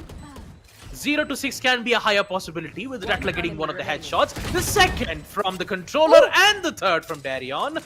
Almost a flawless win. But in the end, it will be a flawless win indeed. 0 to 6 from Bleed. My goodness. Icebox. Man, this is... I'm having a chill right here, Grace. Was that a nice pun? I mean, this is it, right? Again, you've got Daron and Juicy there on double duelist, but it's the kind of utility where it forces these fast and furious engagements. Then you have players like Rettler and JH who are willing to get up close and personal to force the objective. So it's a really, really nice wombo combo. Again, this isn't a very, very aggressive team. I nice little cab here of the Velocity coach, I guess. Very serious face indeed, but rightly so. They are currently 6 rounds down and really need to make something work out for themselves. It's a case of the guys having a little chat now, working out, okay, how do we bring this back now? How do we reverse this and put it back to 6-6 before we go over to the attacking half ourselves? Lots of ults on the board, Baba. Yeah. They have, but the way how Bleed has been progressing with their aggressive approach towards the site, VLT, they have to at least use their Viper Spit to at least force them to, at least push them from the A side itself. Early usage of Viper Spit, I believe, is exactly what Right to Ace will do from the A side. Denying them access to the entirety of that place, Bleed will have no other options but to go the other way. You even have the Hunter's Fury from Hell which can at least be able to get a confirmed hit or two if you clearly understand exactly where Bleed's positioning is. And now we're going to see Right to Ace do exactly that. Viper Spit being used, the entire A side has been locked out. But you also, oh my goodness, I just realized, Crazy Guy already at the early rounds, he's gained majority of control towards mid. And this surprise attack might be influential, and especially for Halef, if he doesn't have any information of this whereabouts. Smoke will be used more of as a distraction. My god, Amaterasu, does he know that there is a server playing all the way from downstairs? No, he does not. Crazy Guy might have the advantage. He's going way deeper. Oh no! This could be a disaster if they don't have info. Patience from Crazy Guy. Oh Jesus, Halef and Amaterasu, both of them had no idea. The location has been compromised. Halef will still get the kill nonetheless, but the damage has been done. Mid control is still at the hands of VLT, but with Bleed getting the initial click, eliminating Amaterasu is going to put Bleed in a very difficult situation here. I mean, that would have been incredible. If that second shot would have landed there with Crazy Guy, I would have lost my face completely. The res does come up though from Deadly, getting Amaterasu back in the action. So again, Bleed trying to go into the next few with a slight disadvantage. They do have so much control though, so that spike most likely will go down uncontested. Juicy trying to get to the backflip, shut down by Amaterasu. The ulti comes through to try and delay these angles. Deathmaker ready and waiting very well. In fact, the Rettler has the high ground there, so wants to try and hold his pixel angle as long as possible. And Darion's hungry for it before being shut down though by Deathmaker. Beautiful shot there. Again, the lines of sight that they're able to know. They know where Rettler is. There we go. They had his number from the start. That is a very solid defensive round, and that's exactly what Velocity needed to start getting their energy up and getting their heads back in the game. Man, for a moment there, when Crazy Guy made a play like that, for a moment there I thought, the round would have been it. But Halef comes back swinging, a 180 flick. Deadly had the resurrect. He gets to resurrect back Amaterasu from the mid place. Null command was available. Everything was set in motion. And that surprise attack from the Sova, although I have to say, good trigger discipline from Crazy Guy, but it didn't get enough value as he expected it to be in round number 7. Although when it comes to the economic growth, Bleed won't be having any problems at all, so they'll still, proceed with the aggressive attempt. And also, just like Universe and CCV talked about the heat shield itself, Bleed always love heading towards the A side, so they have maximum amount of success. Hunter's Fury is being used, lots of damage being dealt. Juicy gets the opening pick. They have the entire site on lockdown. Amaterasu still gets the trade nonetheless, but they've already secured post plant, which means that Bleed now has the whole site under control. And in this post plant, VLT still have some necessary defensive uses. They still have the shock dart, they even have the snake bite, in which they'll be able to use it as of now. But how can they push in when you have these smokes from the Vipers blocking almost half of the line of sight? There's no other choice. They have to push through it. They need to get the kill. Darion gets one, JH gets the other, and now it's all at the hands of Amaterasu. Only 30 HP left. No other choice but to fall back. And now he's been hunted around by all 4 players from Bleed, and JH will just jump from the ceiling, actually from the stairs, gets the kill, and also gets back the win. 7-1, as they will succeed round number 8. And my goodness, Team Velocity Gaming, oh boy, this is not looking good. The thing is, I feel like they're doing the right things. It's just, again, contesting the hyper aggression that Bleed are bringing. you know, you have to consider, okay, what are Bleed missing currently? You know, this is a very classical setup. It's very old school that they're kind of bringing right now. It reminds me of the early days almost of Valorant, or at least when Reyna had first come out.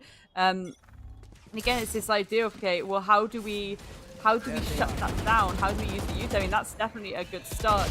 Doing a bit of bullshit with it, going for these pre-fires through the Viper wall. Juicy getting that opening pick going to right to Ace. The trades need to come through, and I think this is where the struggle is.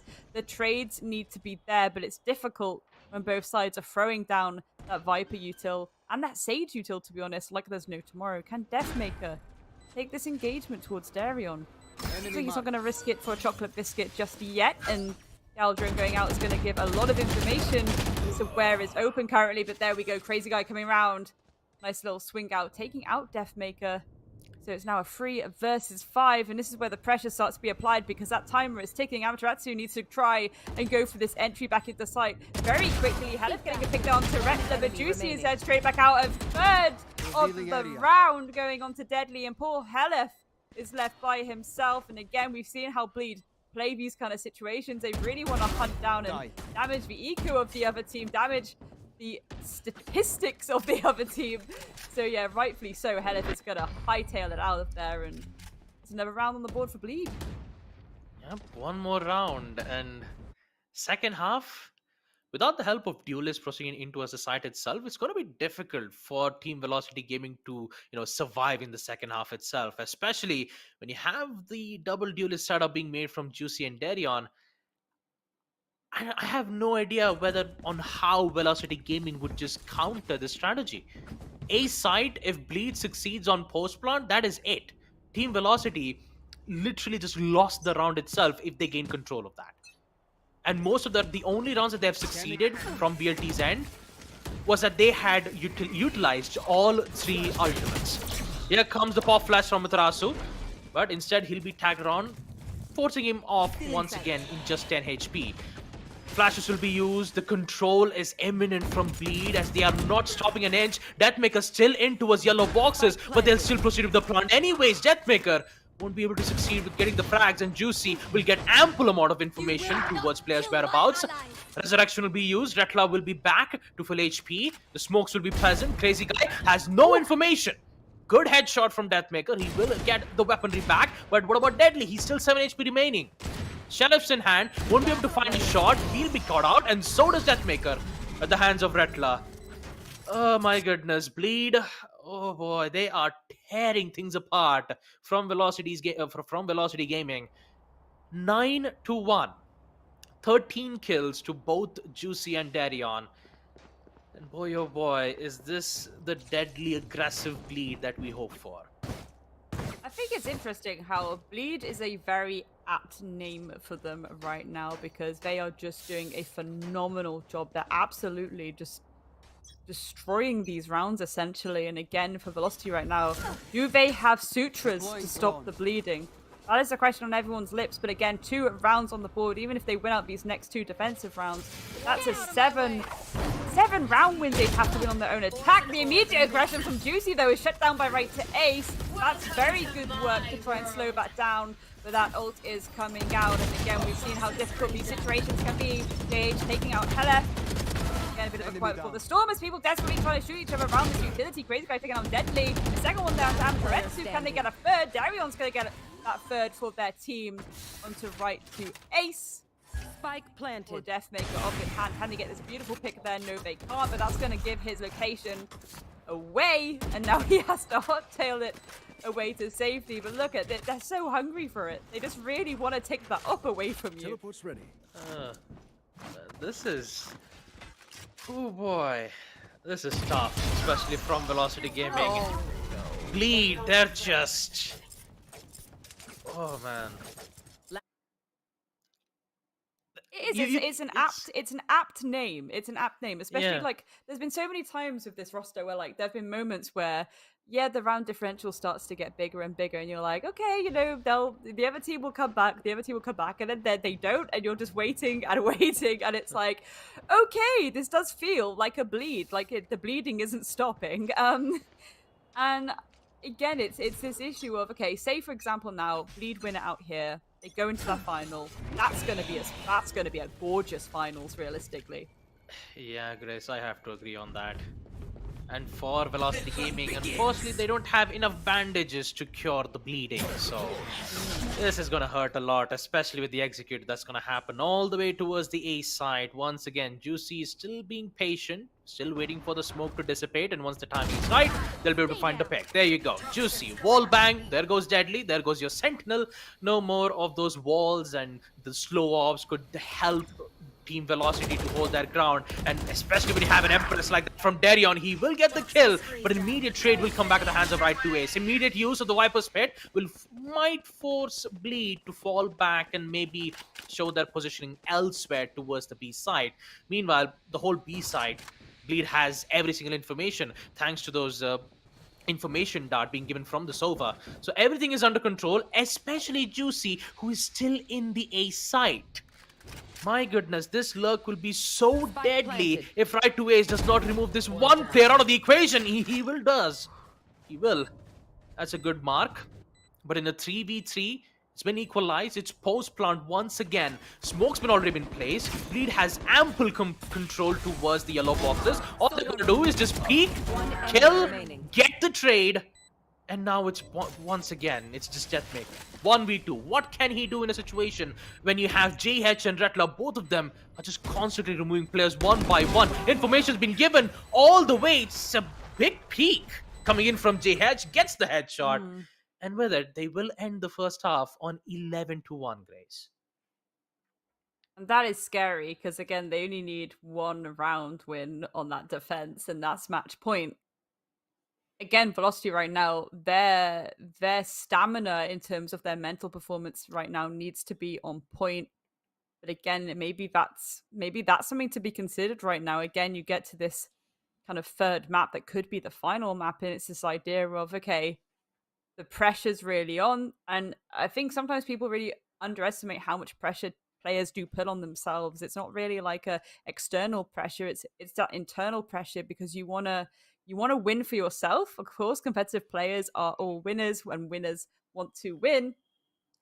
It's just the fact that, you know, the pressure that is there will be so substantial. But I think they should be proud of themselves, to be honest. You know, even if these next few rounds go horrendously wrong, they've put on some really good performances throughout the season. And they've been, again, it's this idea of the constant strengthening of like the SA and SEA scene. That's really the most important thing. And we've seen that a lot throughout this tournament. And it's very exciting stuff, really. It's just, again, teams like Bleed, they're discussing. I mean, look at this. A 333 ACS for Darion right now at a 3.8 KDA, which translates across, you know, a 1.3 kills per round. That is a good amount of work that he's putting in. Yeah, Grace, especially when you have a heavy hitter like Darion, who is currently playing as the Reigner duelist. He's been dealing major damage towards the side from Velocity Gaming. And I've got to say, even with Velocity Gaming not being able to, gaining the advantage on map number 3, Icebox, they still need to be happy knowing that they've secured a spot in towards the playoffs, right? Both Revenant and VLT have secured 3rd and 4th place. And they are going up against the best teams in this region. They're going up against Bleed. And giving a fantastic fight like that on map number 2, Bind, clearly shows that, yes, Team Velocity Gaming might need some time to proceed well. But if they get more experiences like this, if they just keep grinding, if they just keep practicing, I'm pretty sure that we might see an even better Velocity Gaming in the next future matches. But this matchup up against Team Bleed, 11-1, I'm pretty sure that Bleed would just, end things off without facing any issues itself, especially when you have a double duelist like Darion and Juicy, who's been having a fantastic time. 15 and 14 kills as the double duelist. And for VLT, apparently they don't have any response just yet. But I've got to say, the journey that they went through, losing 3 matches in the initial rounds of this series to a fantastic comeback, winning 3 matches back to back. They've even defeated Xerxia, they even defeated Revenant in the final matchup, and they also gave themselves a chance to be in the playoffs. Now that is a huge thing coming in from Velocity Gaming, and you've got to admire that. Yeah, 100%. 100%. I don't think these round differentials really show the full story of what's happened, to be honest. Even on both sides, again. The Happy Moonswave and Bleed themselves have struggled slightly in rounds, but oh my goodness me, Deathmaker having a little bit of a funky one there. Getting a 2k for himself as Jade trades it back, but that plant is going down nice and quick. Again, the Vital Wall is being so important when it comes to this map, really cutting off those lines of sight. Now Bleed have to play for this post plan. Looks like they're going to go for the push from mid, so again, it's a bit of a long way to go with it. Amaterasu trying their best to delay this attempt at a retake. This crazy guy ready and waiting. The Viper Wall goes up again, though, and that's going to make it a lot more difficult. Jay does get the pick onto Deadly, but Amaterasu is ready and waiting to be there for the trade. Crazy guy is having to get up close and personal before being taken out by Amaterasu. There we go. Good round there for Velocity, and hopefully that puts the spirit back into them. That gets them focused. Eyes on the prize, please, lads. Pull this back to a very spicy game indeed. Imagine if the comeback did happen, though, Baba. Like, imagine how spoiled we would be if that happened. I mean, it did happen once on Bind, but it unfortunately did ended up with the crazy guy with a ninja defuse with the help of the smoke. So, map number 3, high likely a chance that a comeback can happen, Grace. But the major problem of it all is this, that how can they handle out the aggression from Bleed? And if they figure out a way to find a loophole towards the aggressiveness that Bleed is showing on defense, then maybe there is a chance for VLT to come back. But when you see Bleed are currently on top of its form, once they get the information on players' whereabouts and once they head in for the execute, this post plan might be difficult. But when it comes to the advantage of weaponry, VLT has the advantage. So they shouldn't have much more problems on round number 14. But we're about to find that out once this post plan comes into play. 100%. There we go. Spike is indeed planted. Again. Also. A little bit of pressure being applied. It's going to be a full team swarm. They're playing for these trades, but the trades just aren't coming. Deathmaker invite to Ace. Really have something to say about that. Shutting down this attempt at a first initial pushback. The wall being up again. Really enabling them. I think this is really clever by Velocity, just cutting off those lines of sight as much as possible. There we go. As soon as it falls, Daron is able to get that shot. Crazy guy onto Deadly as well. A 3 versus 3. I will not die. The wall's going to go up, and that's really going to block off the line of sight as Darion starts to get spicy with it. A third there onto Helen Bamtretz, who can clutch it out, and well, goodness me. Man. That's such a shame. It's the same thing that had happened on round number 2, Grace. Deadly also did the same thing, the wall and the defuse, but this time Darion was at the support. 2 kills with the sheriff. Yeah, this is it. As soon as the wall dropped, yep, Darion was just there. Like, okay, hello. You can't. It's so awkward. This is the thing. Velocity know like they the have to Obi-Wan cut those Kenobi. lines of Hello sight. there. Hello there. Yeah, literally. The wall drops and he's just like, hello there. No, 100%. Like, it's disgusting. Some of the shots that Daron's able to land, some of these shots that the players are able to land is just absolutely nuts. And you need to cut off those lines of sight. And Velocity are getting the objective secured and doing all right because of that. But as soon as that wall went down, it just crumbled apart.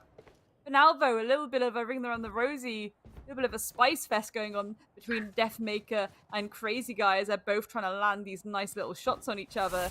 But again, that collapse is coming through hot and heavy from the side of Velocity.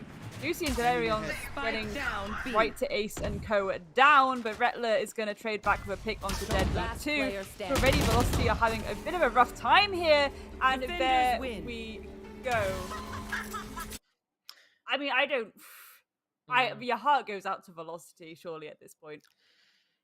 It really does, Grace. I mean, despite all their best efforts being shown from map number 2 Bind, the grind was really huge. Velocity, they did manage to get the playoffs, but in the end, they have to bow down to Bleed Esports, who will eventually win the matchup and also secure their spot in the grand finals, where they'll be going up against Team Fancy United. And boy, oh boy, would that matchup will be the best, especially the revenge match that we're going to have. Mainly because of Fancy United, they did win against Bleed. And this matchup, especially this best of 5, will be the best one that we're going to expect for tomorrow here, Grace. Oh, 100%. And again, it's going to be really, really gorgeous to see those two teams go head to head in the finals. Again, two hard hitting, aggressive teams. But enough about tomorrow. Let's throw it over to the analyst desk who will break down what we just saw. Well, talking about breaking down stuff, it was Bleed who broke down the confidence of VLT, and we have to and not just confidence, it was everything. Ice cold, double duelist, no chamber, they don't care. Sage, Sova, Viper, they went for the most earliest form of Icebox metas that I can remember. North American compositions of 2021, like really double duelist focused. It's early, and it didn't even look like they were hesitating about it, not even one bit. And the no duelist comp from Velocity clearly lacked depth in terms of utility usage, what they could have produced. Exactly. See, again, theoretically, no duelist should defensively beat, at least. Yes, absolutely defensively should be double duelist, because again, you limit the range at which the attackers can progress forward. You constantly push them back with the excess of utility they have, and especially for duelist, especially for Reyna. What are her abilities exactly? Except for the flash, all her abilities are extremely individualistic, selfish abilities. She can have the dismiss, the devour to heal her, but it's nowhere near any team usage. It's not, a Phoenix Molly. It's not a Jet Smoke. None of that. It's not even a Raze Boombot or a Raze Paint Shell. It's really, really individualistic. Therefore, your overall team utility decreases further. Velocity needed to capitalize off of that. Sadly, they just couldn't. And now we see the Reyna and Darion himself be there in the server and the headshots. I mean, both of us were awestruck out of our minds when we saw those sheriff shots in the second last round. That penultimate round was amazing. Darion, I didn't even think that he could get that shot onto Deathmaker. Was the first kill that he got. Then he follows up with that another, and then another, and he's keeping them busy while we've got the diffuse going in by JH. It's insanity how good this guy was today. Completely incapable of, defending him, countering him, attacking him. Velocity just failed at everything, and this guy just absolutely dominated every single bit of the platform today, from start to finish. First round till the last round, I hardly believe there was only a handful of rounds out of the 15 that we played where he didn't get a kill. Yeah, my God, Darion was always there in the server, and we made sure, and they made sure, that we were constantly seeing the shots and feeling their presence as they were looking for the kills. And everyone's performance, right? It's all, I mean, there isn't much to talk about the team performance when it comes to kills, just because the sheer margin there is present. The only thing that's worth pointing out, again, is the juxtaposition between Velocity and their players and how they were in the server compared to Bleed. Deadly 10, 2 kills and 14 deaths after 15 rounds. I get it. He's the Sage. He is supposed to be, again, theoretically, supposed to be the most passive player in the server. But he's Deadly 10. He's supposed to be the guy you can never, calm down, or not calm down, but shut down as an opponent. He is supposed to be. We saw him on Bind. We saw the kind of race pace he was going for. He was satcheling through showers, through hookah, to short, anywhere he wanted. This time, it was just the sheer opposite. Just like if Deadly 10's aggressiveness on Bind was here, this was the complete opposite of that. And it wasn't a good look for Velocity. Yeah, overall, I believe that, again, this comes to the fact that as a team, these guys have a set strategy, right? Yeah. And look at this again, Velocity. They've got 6 first kills. 12 plants in 12 rounds. Nothing really happened with those first kills. Yep. Imagine getting 6 first kills in 6 rounds. At least you would be able to put up that man advantage and do something with it. But they got only 1 round in that entire first half, which I believe the first kill, the penultimate one in the 6th one, probably came in the second half when they won the pistol. Yeah. Yeah. Before that, nothing. I think it was really, really, I don't know. It was really infant that they couldn't just push forward the numbers 4 versus 5. They have the advantage, but always that one guy, Darion, was tearing them apart. Juicy, pushing him further. Exactly. See, that's the thing for Velocity, right? Once more, having that no duelist, it makes sense why even if you get the opening gunfight, you would be hesitant pushing into enemy territory. However, the problem for Velocity arrived when they were in their own, half, when they were in their own territory, and they were still getting killed by the further progression Bleed were going for. Bleed, not many times did we see them backing off. Okay, maybe at certain times, if they really feared for their life and if they really thought, okay, the territory we're entering is extremely dangerous, we got to be careful. But otherwise, Bleed had that one step forward, another step forward, they moved on and they kept on pushing the boundary and pushing themselves in front, which ultimately led to the 12 times the spike went down. Yeah, and whilst you do have the economy given you, it's pretty much a straightforward thing, Yes, right? You can't really talk much about what happened here because you Exactly. can see Bleed straight up they go, maintain that straight line, keep it above 22, 23, right around that sweet spot, and drop only when the pistol comes, right back up when they lose the pistol, but it doesn't even matter, right? But what I am most concerned about in terms of how Velocity really play is the fact that their roster allows for players to do certain things that I'm pretty sure can go toe-to-toe with Bleed. Yeah. Right? And that's in the sense of the fact that Darion and Juicy are that duelist combo, which can be same set for Deathmaker and Deadly. Right? Now, this is my concern for Velocity. They have such a great, powerful roster. They've got a great IGO. They've got an amazingly experienced player who knows almost every single agent apart from Duelist, which is right to ace. Yeah, he's Helef been is the so, backbone, who again is as versatile as anybody. And you've got two potential, top of the line aimers, duelists, explosive players, right? of the region, yeah. Now, how do you choose between these two is my question. The one route that Velocity, which they are taking currently right now, which is giving them certain success in the South Asian region, but not as much against Southeast Asian region, is the fact that they depend on, the team comp being a little bit more, components, with the components of a initiator, of a controller, right? But the other route, which they are not exploring, I don't know if they are, because we've never seen it up front, which is the fact that they could play a double duelist and actually scare the absolute crap out of some of the teams out here, which I believe is a really amazing thing that they could try. But overall, they've got these two routes to explore, right? And they're constantly sticking to that one. No duelist, single duelist, double initiator, or double controller, depending on that. I would for once at least, love to see Velocity just take a step back. Don't think about the consequences. Go all out on a Jet and Race combo, Reyna Jet combo on a map like this, and maybe see how that, will absolutely turn the tides.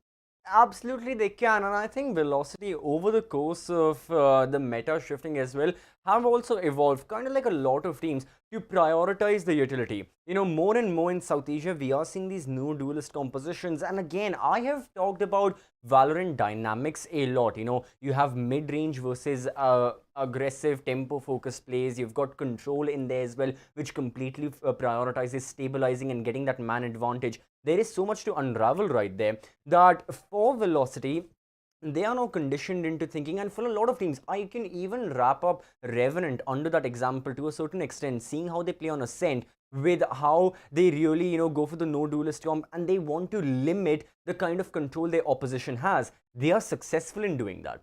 Against South Asian opponents, it is possible. I'm sure, again, recently we haven't been having as many South Asian tournaments, not just here at the Esports Club, but overall, because again, it's the off-season, not much is taking place. But I'm sure these teams are practicing. They've got to be. They're at the top of the table. But in their scrims and all, I'm sure this no duelist comp works. The problem is, when you pose this composition to teams outside of your region, that's when the problems arrive for you, and that's when ultimately either you come out on top or you take a tumble. Sadly for two South Asian teams in the playoffs, they have fell out of the mix and they will be out of the Challenger Series. Both Revenant Esports and Velocity Gaming going home with $3,000 each to their name. Still, incredible performances from their side in the qualifiers, in the group stages. Velocity being 0-3 down, coming 4-3 up, qualifying. Revenant as well, defeating so many of these Southeast Asian rosters. But when it came to the best of fives, they sadly couldn't make it. However, the grand finals is something I am so looking forward to seeing. Yeah. We'll have Bleed from Singapore, Fancy United from Vietnam, and it's going to be a grand final for the ages. That is for certain. It's going to be just chaotic, considering the playstyle both of these teams have. Is that we push in, we kill, we do not care. Yeah, well, that's pretty much been the name of the game. It is Bleed against Fancy. A little bit more action coming your way. Probably the most amazing action so far. It is the grand final of the TEC Challenger Series off-season official VCT event, which will be happening tomorrow. Same time right here, 2 p.m. IST. You know this is the place to be for the best Valorant action, so don't forget to go down and check the description down below and get all the offers you can on Amazon on every single product of all of our sponsors, Intel, Zotac, if you want laptops for Asus, and of course you can go and check out the Hindi broadcast as well on Loco. And not to forget, if you want some of the best SSDs, Crucial has got you covered. All of that available on Amazon, the Great Indian Festival sale. We will see you guys tomorrow, ladies and gentlemen. It's been a great day, and tomorrow is the last and final day of this event. Hopefully, we get to see all 5 maps. Both these teams have been at their best. It looks like we might just see it. But until then, see you. Happy journey with all of your gaming experiences in today's matches, if at all you're going to be playing. Hopefully, you get all the W's, big green carpets coming your way. But tomorrow, we'll see which one of these teams is going to take the championship. Goodbye.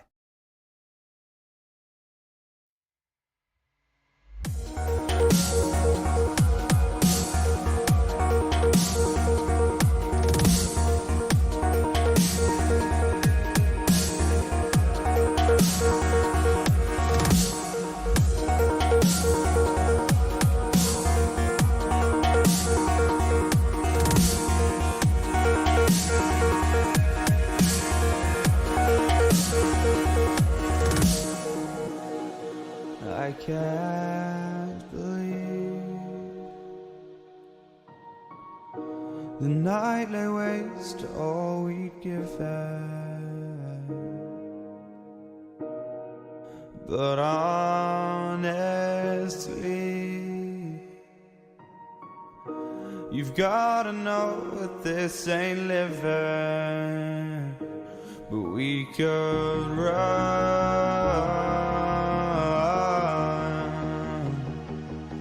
from Elysium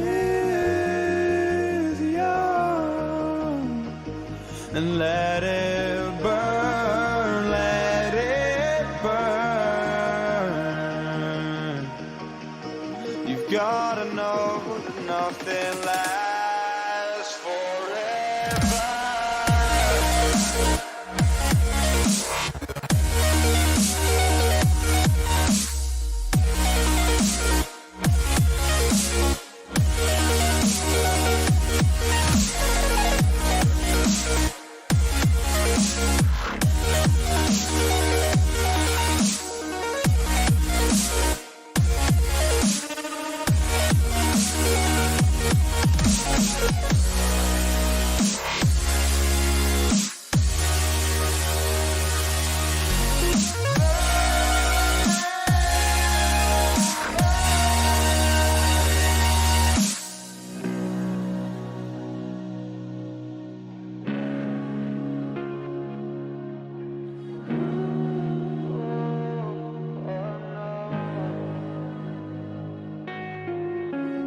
I can't believe myself.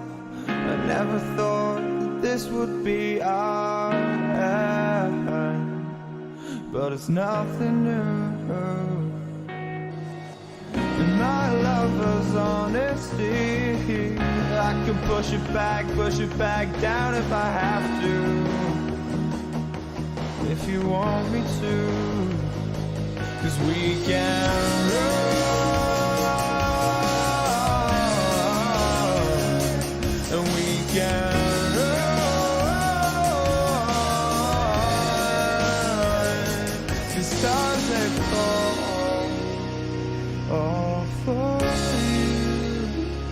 So tell me now, what's left to lose if we run?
Just like the street lights lit this town, like a fire in a blaze, gotta burn it down. Can't be afraid to live this out. We got this far, don't know how. I see danger in your eyes. They know we'll burn down the night. Coming just like the sunrise. You know that we're gonna light it up tonight. We're gonna light it up tonight. We're gonna light it up just like the sunrise. We're gonna light it up.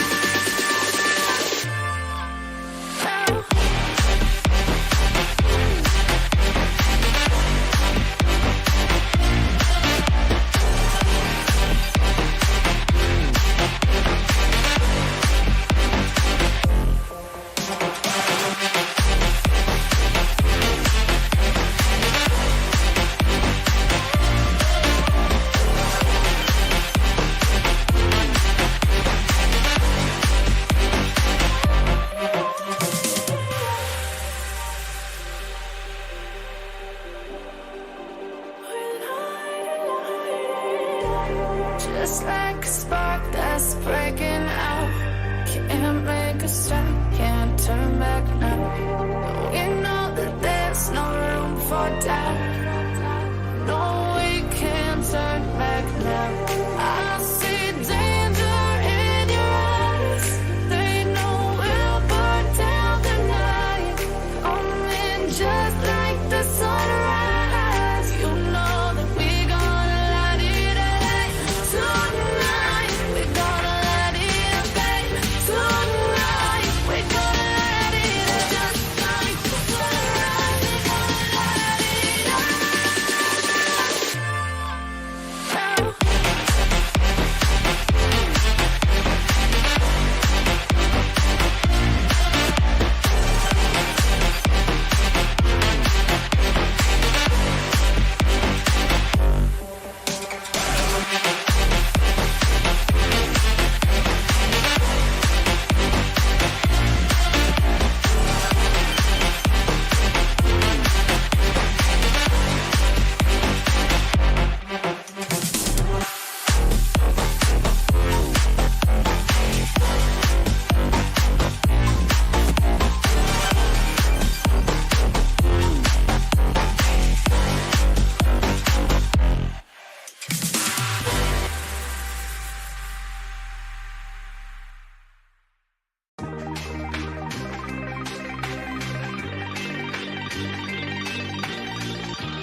I feel like I fought all my life for this. This one part, this 1/3 I've always missed. No, just don't let it go. I started the fight, but now I'm losing. So will I fall again? I'm scared of heights, yet it was me who ran away.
Oh, I can't forget myself.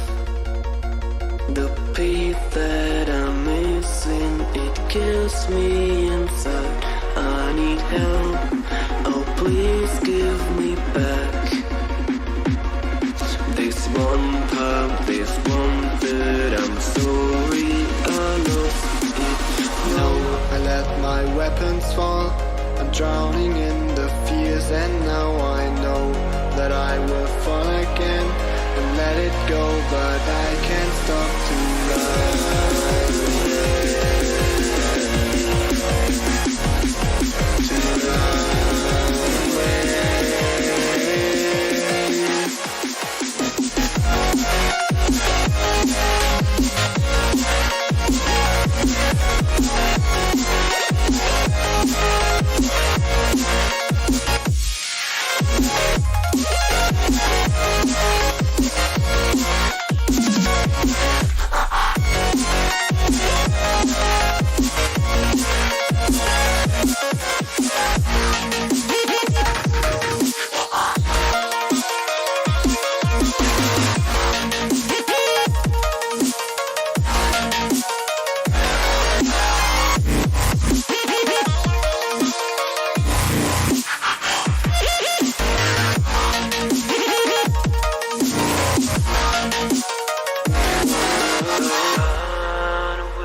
might lay waste to all we'd given.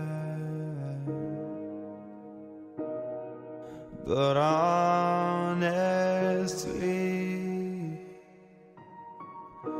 you've gotta know that this ain't living. But we could run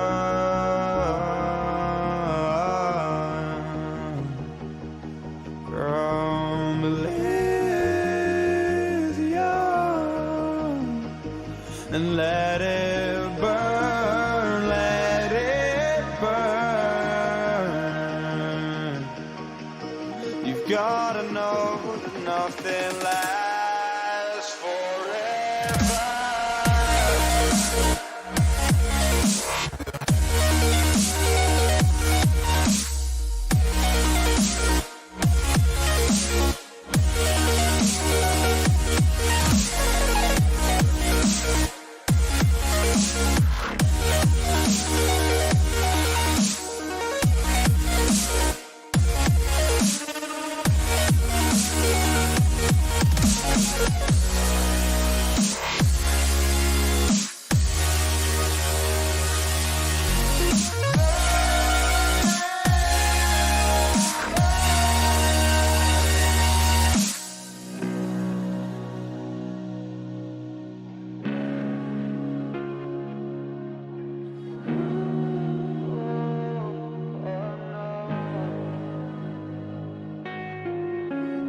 I can't believe myself.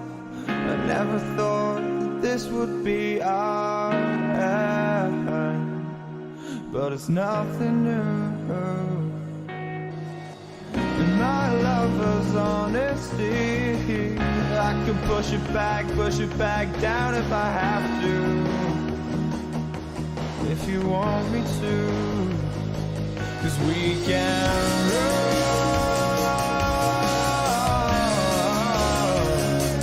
And we can run, 'cause stars they fall all for you. So tell me now, what's left to lose if we run?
Just like the street lights lit this town, like a fire in a blaze, gotta burn it down. Can't be afraid to leave this out.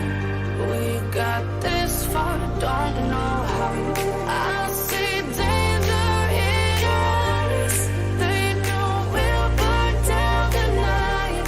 Coming just like the sunrise. You know that we're gonna let it away. Tonight, we're gonna let it away. Tonight, we're gonna let it away. Just like the sunrise, we're gonna let it away.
I feel like I fought all my life for this. This one part, this 1/3 I've always missed. No, just don't let it go. I started the fight, but now I'm losing. So will I fall again? I'm scared of heights, yet it was me who ran away.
Oh, I can't forget myself.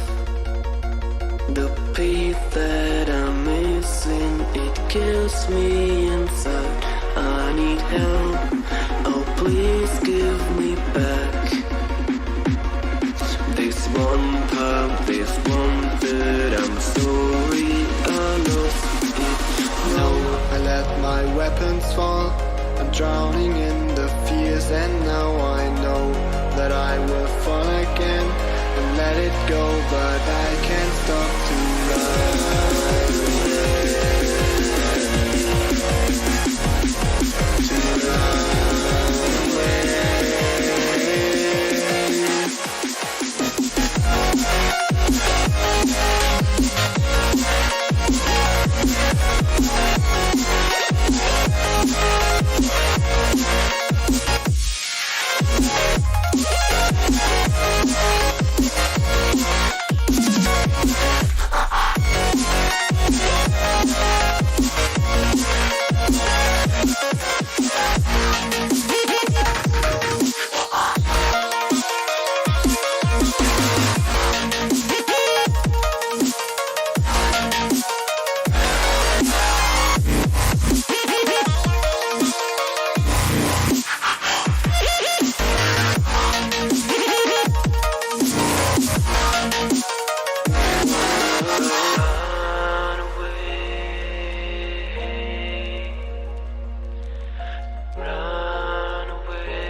Yes यार game क्या super smooth चल रहा है Asus gaming laptop वो भी amazing deal के साथ and I can pay आराम से with a 12 month no cost EMI crazy कहाँ से लिया?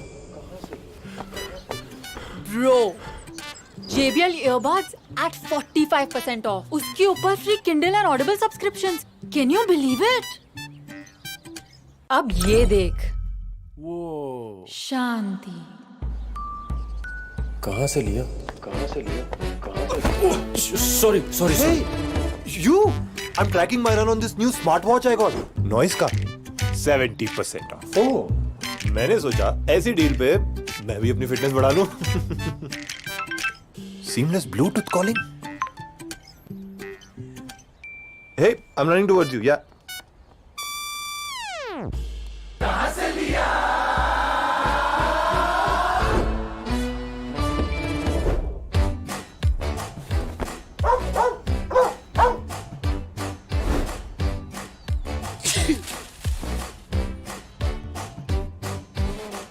ये देख I just got this Intel Evo laptop in exchange for my old one. 20,000 बच गए बस 99 रुपीज में extended warranty plus 20% off भी मिल गया. Pretty sweet deal, right? Totally feel you, bro. This iPad was always on my wish list. Got the latest one at a great deal and saved $8,000 in exchange for my old phone.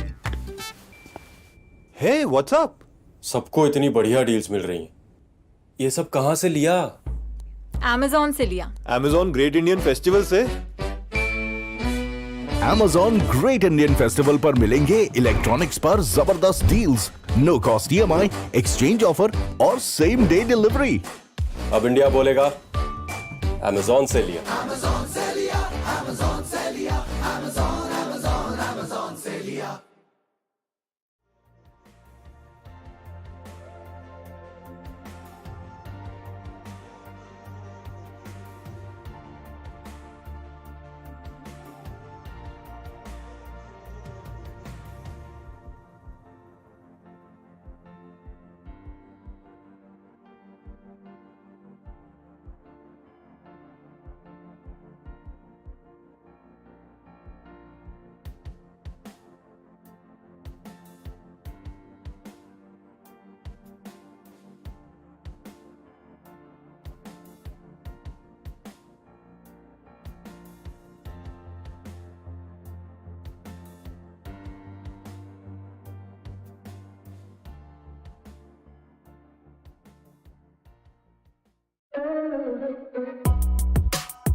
I can't believe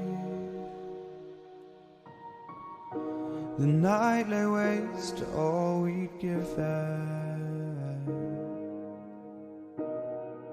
But honestly,